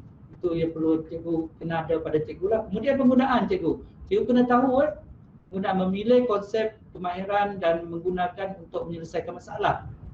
Kalau cikgu gunakan kaedah ini, bagaimana untuk beritahu murid? Itu selesaikan. Bagaimana cara untuk menyelesaikan?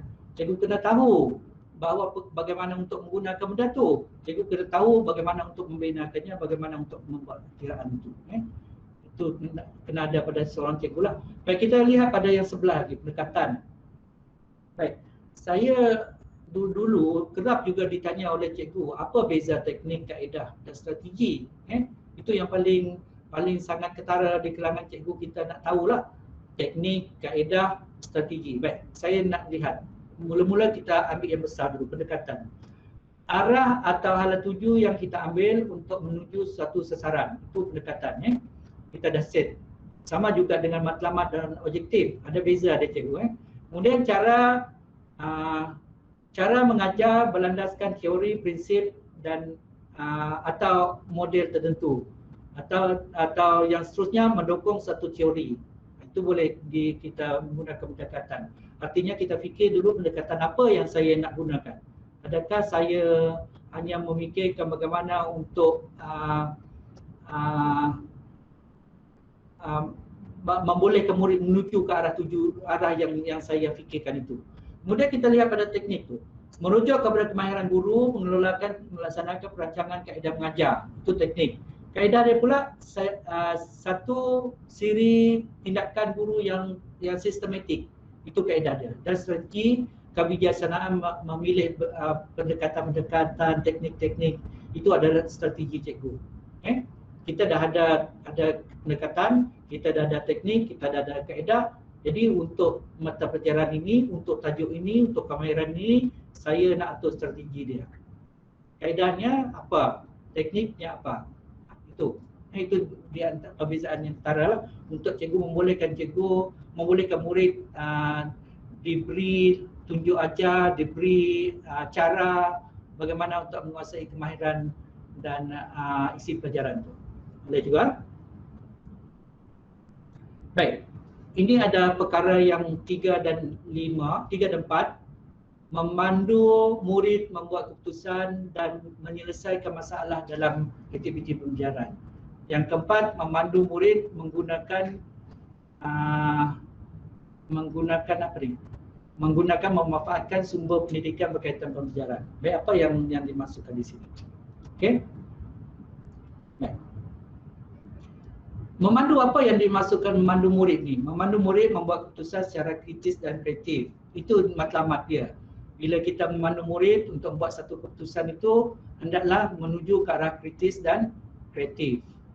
Jangan dipandu murid itu sampai murid tak dapat jawapan, cikgu yang bagi jawapan. Cikgu dah malas-malas nak menunggu murid menjawab, cikgu sendiri jawab. Banyak macam tu Mula-mula dia beri kata-kata sepatah-sepatah, lama-lama dia bagi jawapan yang penuh. Itu tak memandu namanya. Itu tidak memandu. Artinya pandu murid untuk membuat satu keputusan secara kritis dan kreatif. Seperti yang saya beritahu tentang calon guru cemerlang yang mengajar atom tu. Itu adalah satu daripada contoh yang boleh kita ambil kira. Dia pandu murid itu, dia terangkan ini begini-begini, dan hari ini cikgu sediakan satu internet line untuk murid-murid pergi buat search di internet tu, tajuk-tajuk ini, cari apa saja yang berkaitan dengan atom tu. Itu. Jadi murid akan kreatif di situ. Sampai seorang murid perempuan yang saya katakan itu boleh lagi mencabar minda murid-murid lain, boleh lagi mencabar keupayaan guru dia. Baik. Yang seterusnya adalah memandu murid menggunakan BB atau bahan bantu belajar dan gabung jalin pengetahuan dari subjek lain secara kritis dan kreatif. Secara kritis dan kreatif. Jadi cikgu mungkin tahulah bagaimana untuk menggabungkan subjek-subjek cikgu dengan subjek lain. Kalau bahasa ni paling senang, gabungan dia paling senang. Bercakap saja dalam bahasa Melayu, disebutkan okey, murid-murid perkataan ini, dan kalau dalam bahasa Arab disebutkan begini, bahasa ini kalau dalam bahasa Inggerisnya ialah ini dan maksudnya begini. Boleh, itu gabungan. Itu gabungan antara subjek, dan begitu juga menggunakan BBM, misalnya TMK, mata pelajaran TMK digabung dengan banyak mata pelajaran lain. TMK biasanya bercerita tentang sistem komputer. Tapi dalam mata pelajaran lain, komputer itu sendiri digunakan untuk melaksanakan kerja-kerja buat mereka. Maka itu dinamakan gabung antara subjek dengan mata pelajaran berkaitan. Itu contoh cikgu. Contoh. Cikgu boleh cari gabungan yang lain jugalah. Bahasa Melayu, pendidikan Islam dan moral boleh ada benda-benda yang kita boleh gabungkan di situ lah. Baik. 4.3 ni cikgu sebagai pembimbing saya nak menarik perhatian. Ini saya petik dari satu penulisan di laman web, di laman internet dikata evidence cikgu. Saya khawatir sangat kalau cikgu nanti terkeliru dengan perkataan evidence di sini Dia letak kemahiran yang kita belajar hari ini memandu murid menggunakan manfaatkan sumber pendidikan berkaitan pelajaran. Kemudian di sebelah tu dikatakan menggunakan pelbagai sumber rujukan TMK, BBM, ABM selain buku teks. Lepas tu dia letak evidence atas tu Itu bukanlah evidence untuk menyatakan skor itu menjadi 4. Bukan cikgu Evidence ini adalah evidence bahawa cikgu itu melaksanakan perkara yang keempat itu. Itu masuk di sini ni. Itu masuk di sini. Evidence untuk keseluruhan 4.3 ini adalah menggunakan instrumen pencerapan tadi.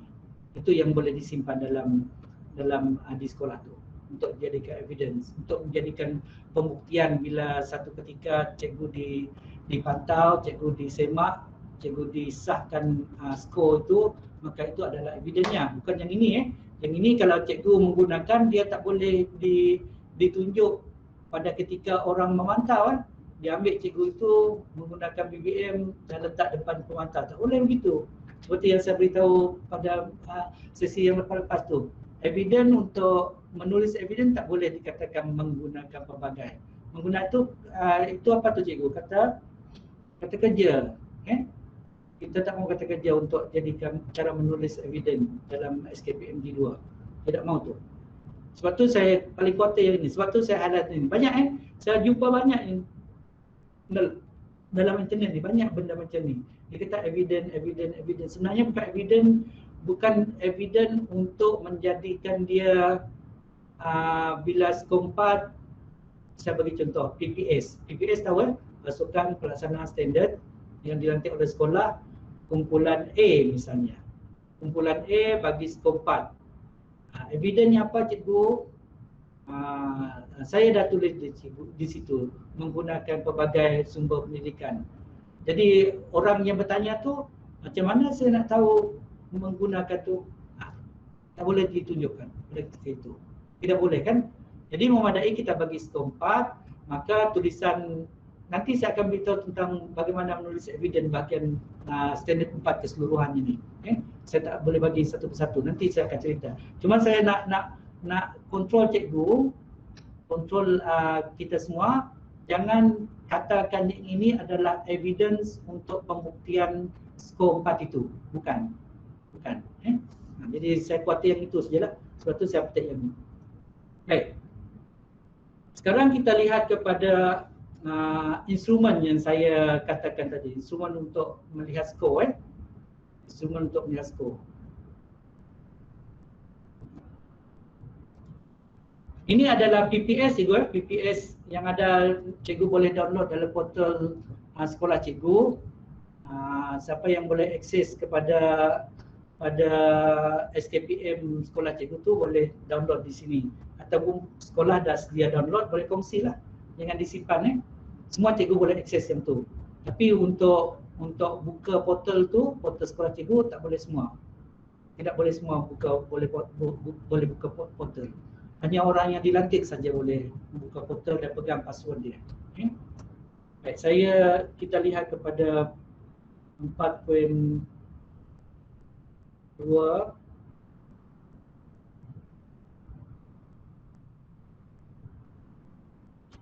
yang kita bincang sekarang tu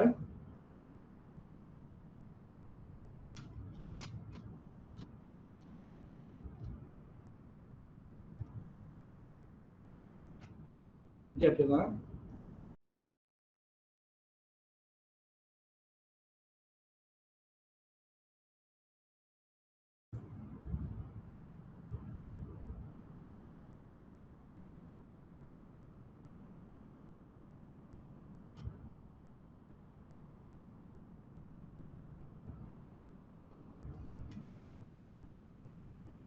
Baik, dalam PPS ini dia tak ditayangkan seperti yang ini, cikgu. Maaf, saya tersalah contoh sebenarnya.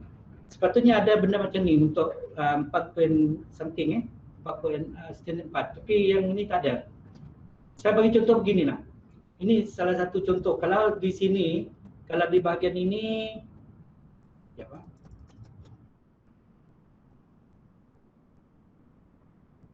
Kalaulah ini dikatakan 4.3.1 tadi, di sini diletakkan pernyataan-pernyataan TP dan TK tadi, maka penulisan evidence adalah di sini, cikgu. Letak di sini. Ini adalah evidence untuk PMP nanti. Tak perlu cikgu photostat buku rancangan pelajaran harian, tahunan, lembaran kerja murid yang kita bagi, latihan-latihan yang kita bagi, tak perlu itu untuk di photostat untuk dijadikan satu evidence, ataupun diletak dalam botol nanti buku rekod mengajar cikgu, tak perlu. Itu hanya kalau bahagian PDP itu tadi adalah memadai dengan instrumen ataupun rekod pencerapan cikgu itu simpan. Yang siapa yang jadi pencerap tu simpan, itu sebagai evidence. Boleh faham Jadi itu yang dimaksudkan saya untuk menulis evidence itu tadi rupanya tak ada di sini. Baik, sebenarnya saya dah hampir ke penghujung. Saya cuma nak berbalik kepada kejap dulu.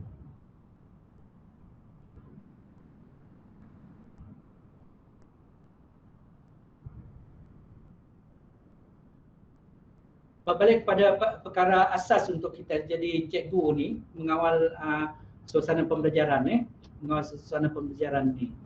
Ini seperti yang saya beritahu tadi, suasana ini sangat penting cikgu untuk kita meneruskan pengajaran pada setiap hari kita berhadapan dengan murid. Suasana boleh saja suasana secara individu murid ataupun suasana keseluruhan situasi kelas pada ketika itu. Saya bagi contoh. Sebaik saja mata pelajaran kita, jadual waktu kita sebelumnya adalah PJ-PK. Murid seronok bermain, murid seronok menjaring bola, bermain bola tadi seronok kan.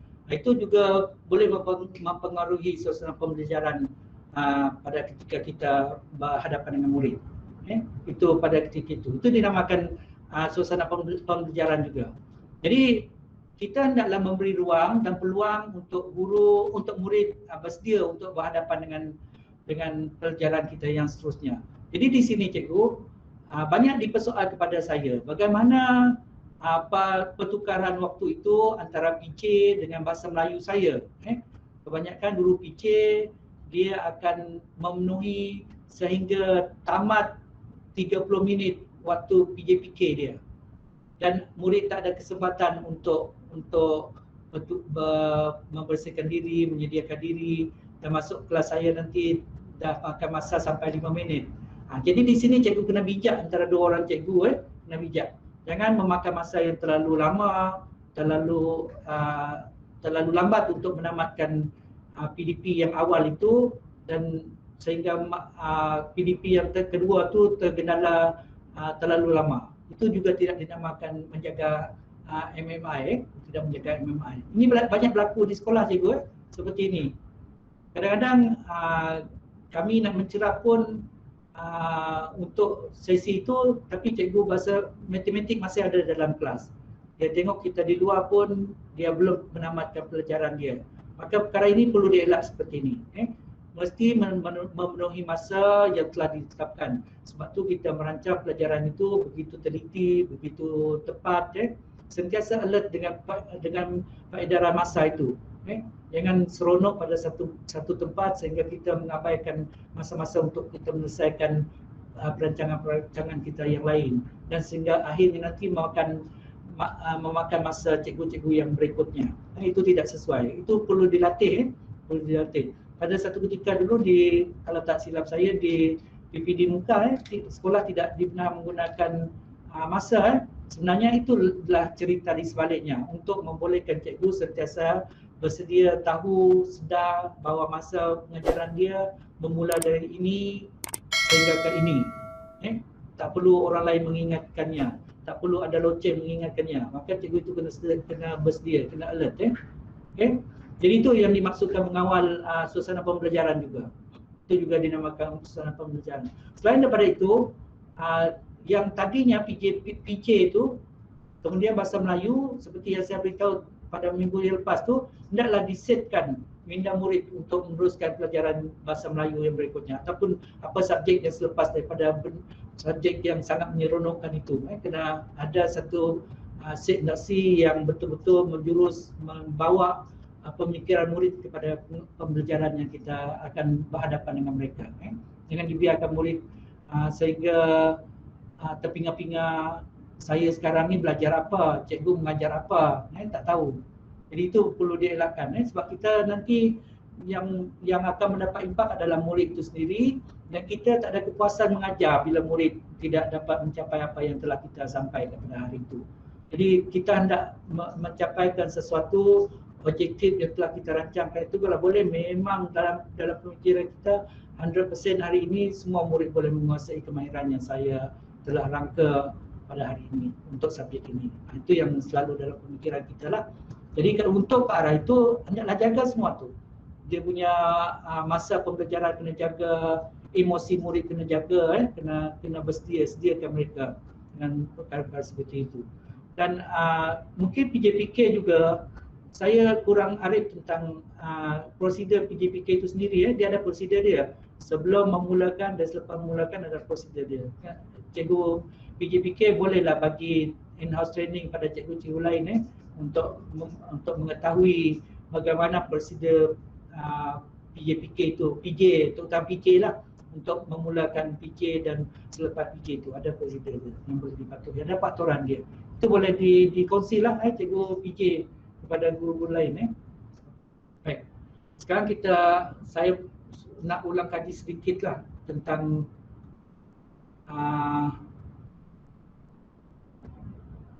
mengawal pelakuan dalam kelas tadi. Saya kata kita boleh gunakan apa saja yang telah saya paparkan ini. Ini adalah seperti instrumen juga cikgu, seperti satu alat lah untuk kita mengawal murid supaya tidak lari daripada keperluan semasa itu. Tidak lari daripada keperluan semasa. Misalnya kad trafik. Sekarang ni mana-mana saya pergi, banyak cikgu menggunakan kad trafik tu. Ada hijau, kuning dan merah. Senang untuk dilihatlah bagaimana siapa murid yang telah menghabiskan, siapa murid yang belum menghabiskan kerja pada ketika itu. Dapat nampak tu. Dan sorakan berirama tu mungkin untuk memberi penghargaan dan sebagainya.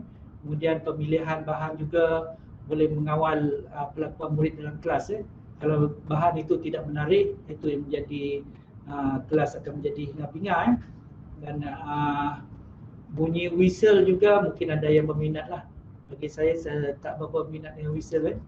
Jadi kemudian aturan kelas juga perlu dimaklum. Aturan kelas ni cikgu, ada murid yang biasanya aturan kelas ni kena maklum selalu, terutama dalam penghimpunan ataupun dipaparkan dalam kelas.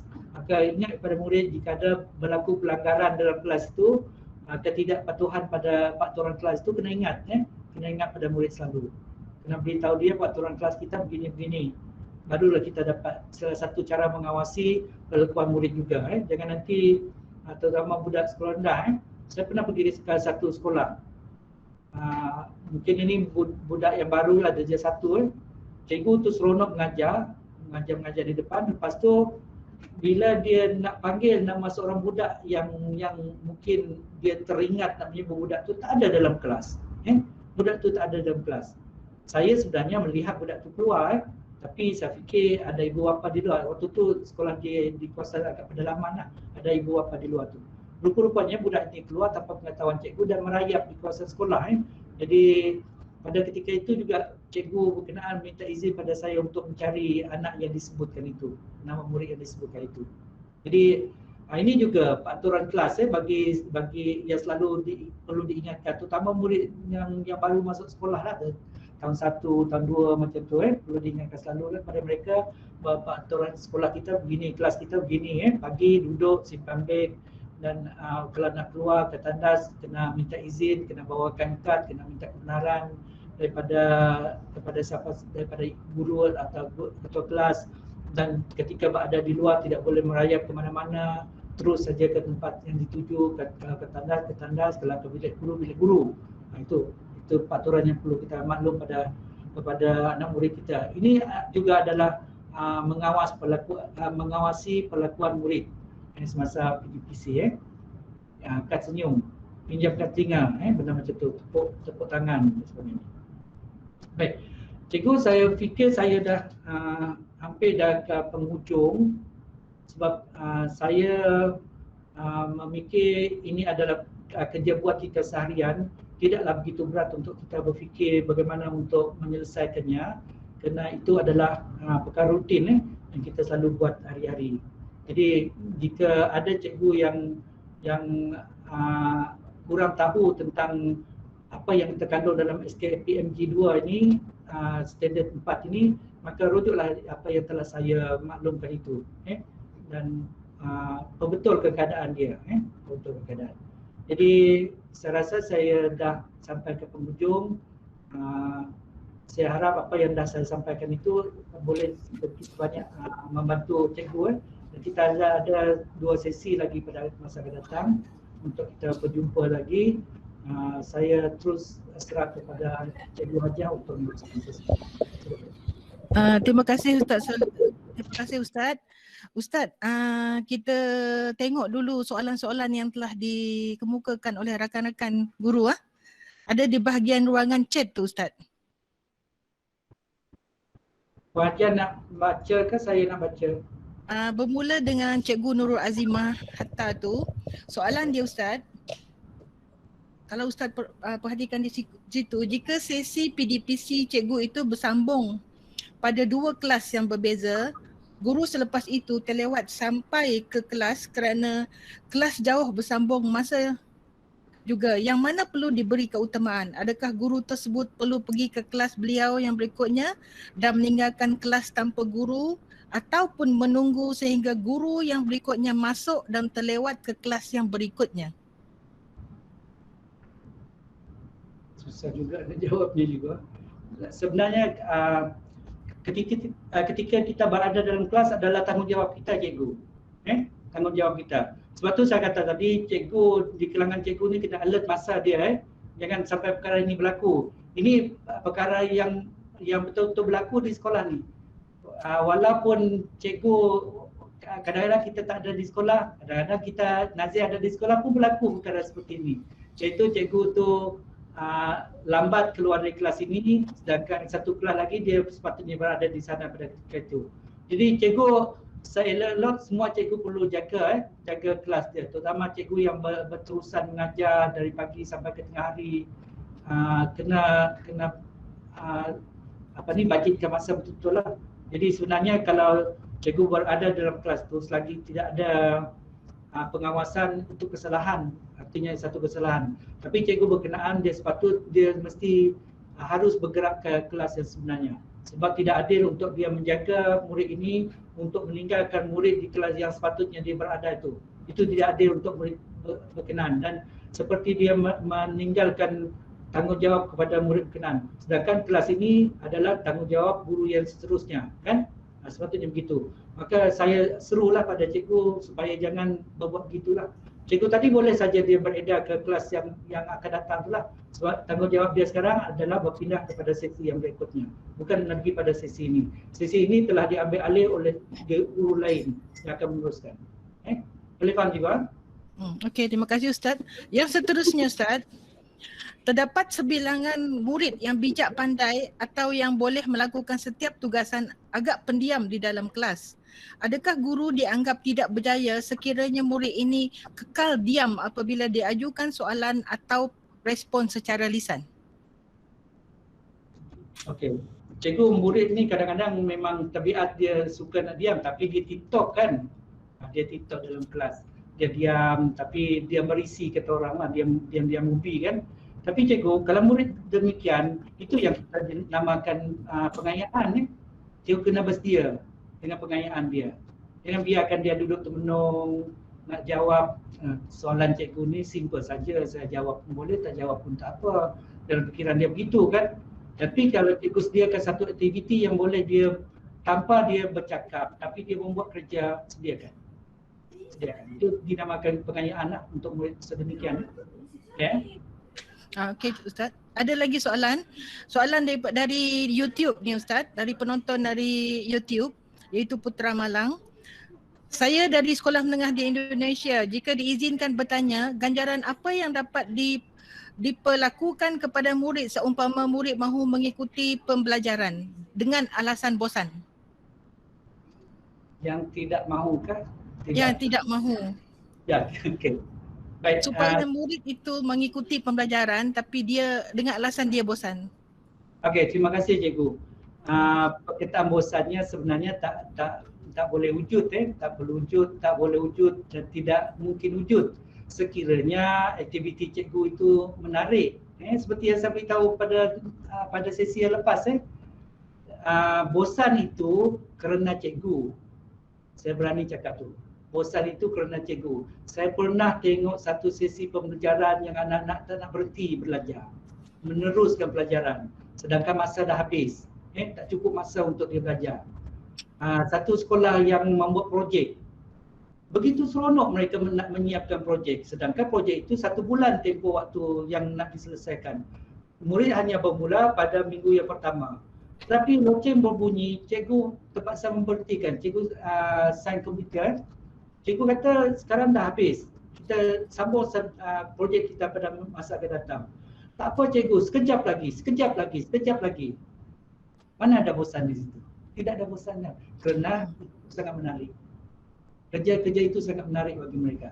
Jadi implikasinya cikgu hendaklah merangka satu aktiviti yang betul-betul memberi impak, menarik perhatian, memberi minat kepada murid. Sebab tu kita katakan yang tadilah menyeronokkan. Dalam kelas tu mesti menyeronokkan.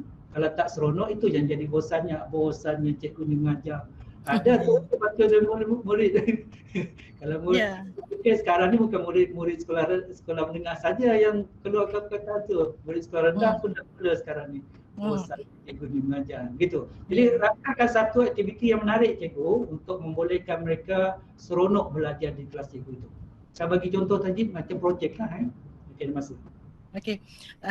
Ada lagi Ustaz daripada Nurul Izzian Abdul Jalil. Soalan daripada penonton YouTube juga. Kalau saya buat buku ganjaran, kita letak stiker setiap kali budak boleh menjawab. Ataupun yang berkaitan. Kita kumpul stiker and akhir sekali akan dapat barang yang dikehendaki. Gimana tu Ustaz? Okey. Itu satu daripada kaedah yang cikgu boleh guna. Satu kaedah yang boleh guna. Cikgu kalau tak ada di akhirnya, tak ada ganjaran yang berbentuk barang pun tak apa. Saya setua-tua saya ni pergi ke satu kursus, kemudian pensyarah saya bagi stiker di belakang fail saya. Sampai sekarang saya simpan. Kerana saya berjaya menjawab jawapan dia. Dia letak di belakang fail saya berkursus, sampai sekarang saya simpan. Itu satu penghargaan. Boleh saja cikgu, boleh. Itu yang kita mahu. Apalagi kalau cikgu mampu memberi sesuatu yang berguna di akhir pengumpulan stiker-stiker itu. Lagilah best kan? Budak lagi suka tu. Okey. Okey, ada satu lagi Ustaz. Soalan daripada penonton YouTube juga. Nak tarik perhatian murid bukan mudah kan? Itu saja dia kata. Dia tanda soal. Okey cikgu. Memang tak mudah sama juga hidup kita ni, mana ada mudah, semuanya susah Kalau nak dipikir-fikir tu susah Kita nak jadi guru pun susah. Pernah saya jumpa seorang guru prasekolah. Saya tegur yang siling tu nampak bocor. Saya kata cikgu dah buat laporan pada pihak sekolah ke belum? Dia kata kenapa pula saya nak buat laporan? Saya kata cikgu prasekolah di bangunan ini bersendiri maknanya keseluruhannya cikgu kena jaga tu. Kena jaga. So dia kata, susah juga rupanya jadi cikgu prasekolah ni. Saya kata, cikgu ada pilihan untuk tidak menjadi guru prasekolah. Ada pilihan dia. Iaitu dengan meletakkan jawatan. Itu ada pilihan. Itu perkara yang mudah. Jadi cikgu, tidak ada perkara yang senang untuk kita meneruskan, terutama mendidik anak-anak memang satu perkara yang perlukan ketekunan, kesungguhan, memerah akal fikiran kita untuk menjadikan satu PMP yang berguna. Kerana kita membentuk satu modal insan, membentuk satu anak manusia yang berguna pada masa hadapan. Salah didik kita hari ini, itulah generasi yang akan datang, yang ada. Kalau bagi saya lah, orang pendidikan agama Islam ni, selagi satu ilmu pendidikan agama Islam itu, kalau salah didiknya maka saham ada di situ. Kalau betul didik, insya-Allah sahamnya ada di situ. Itu mudah je, bukan satu yang mudah. Okey, kalau diperhatikan dari ruangan chat ni Ustaz, tiada lagi soalan yang dikemukakan oleh rakan-rakan guru.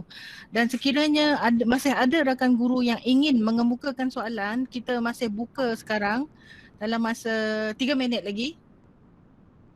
Sekiranya masih ada. Cikgu Zul, masih ada tak soalan daripada penonton YouTube?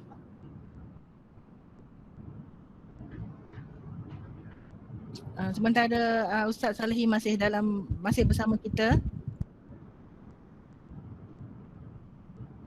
Ya, rakan-rakan guru yang mengikuti JM sekarang, kita masih bukakan peluang pada rakan guru untuk bertanyakan soalan.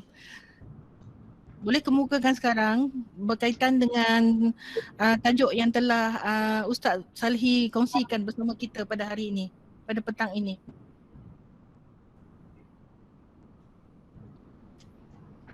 Baik, cikgu, saya sentuh sikit tentang edaran pertukaran waktu tu cikgu. Sebab ini main peranan penting juga di antara guru-guru di sekolah. Sebab tu jadual waktu yang dirangka oleh pihak sekolah itu perlu memikir juga jarak antara satu kelas ke satu kelas di kalangan guru itu. Perlu dipikir itu. Sebab itu untuk mengelak perkara yang tadilah, lama di dalam kelas ini, terabai di satu kelas sana tu, itu juga perjalanan untuk satu sesi di kelas di bilik-bilik khas juga perlu difikir juga. Itu nak difikirkan juga lah. Okey, sekiranya tiada lagi soalan daripada rakan guru, di sini saya rasa setakat ini saja sesi kita bersama Ustaz Salihi pada petang ini. Jadi Ustaz, jutaan terima kasih kami ucapkan pada Ustaz Salihi atas perkongsian tadi yang penuh dengan informatif, dan kita akan bersama-sama lagi dengan Ustaz Salihi pada 15 Mac hari Isnin, Ustaz pada waktu yang sama, jam 2.15 petang. Ya Ustaz? Ya, betul. Jadi tuan-tuan dan puan-puan yang dihormati sekalian, sedikit rumusan yang kita boleh buat pada sesi pada petang ini, iaitu mata pelajaran di sekolah sekiranya diuruskan dengan sempurna dapat meningkatkan kualiti pembelajaran dan pengajaran. Di sini guru sebagai pengawal, guru bertindak sebagai pengawal pelaksanaan PDPC untuk memastikan kelancaran proses pembelajaran mengikut perancangan. Dan seterusnya, guru sebagai pembimbing, guru membimbing murid secara profesional dan terancang. Jadi di sini diharapkan semua ilmu yang telah dikongsikan oleh Ketua Nazir Sibu tadi, iaitu Ustaz Salihi tadi, dapat dijadikan panduan oleh semua yang menghadiri JM kita pada petang ini, yang secara dalam talian ataupun melalui YouTube, untuk memahami standard 4 SKPM G22 ni. Dan seterusnya, kami sebagai pihak penganjur ingin memohon maaf atas segala kekurangan. Semoga kita bersua lagi di sesi-sesi akan datang, dan ingat, untuk diingatkan lagi, kita masih ada sesi dengan Ustaz pada 15 Mac 2021 hari Isnin jam 2.15 petang. Jadi saya akhiri sesi ini dengan lafaz mulia, wabillahi taufiq wa hidayah. Wassalamualaikum warahmatullahi wabarakatuh. Terima kasih banyak-banyak Ustaz. Kita akan jumpa lagi pada hari Isnin. Okey. Untuk rakan guru, jangan lupa isi link-link yang telah dikongsikan oleh Cikgu Zul tadi ya. Okey, itu saja. Jumpa lagi pada hari Isnin.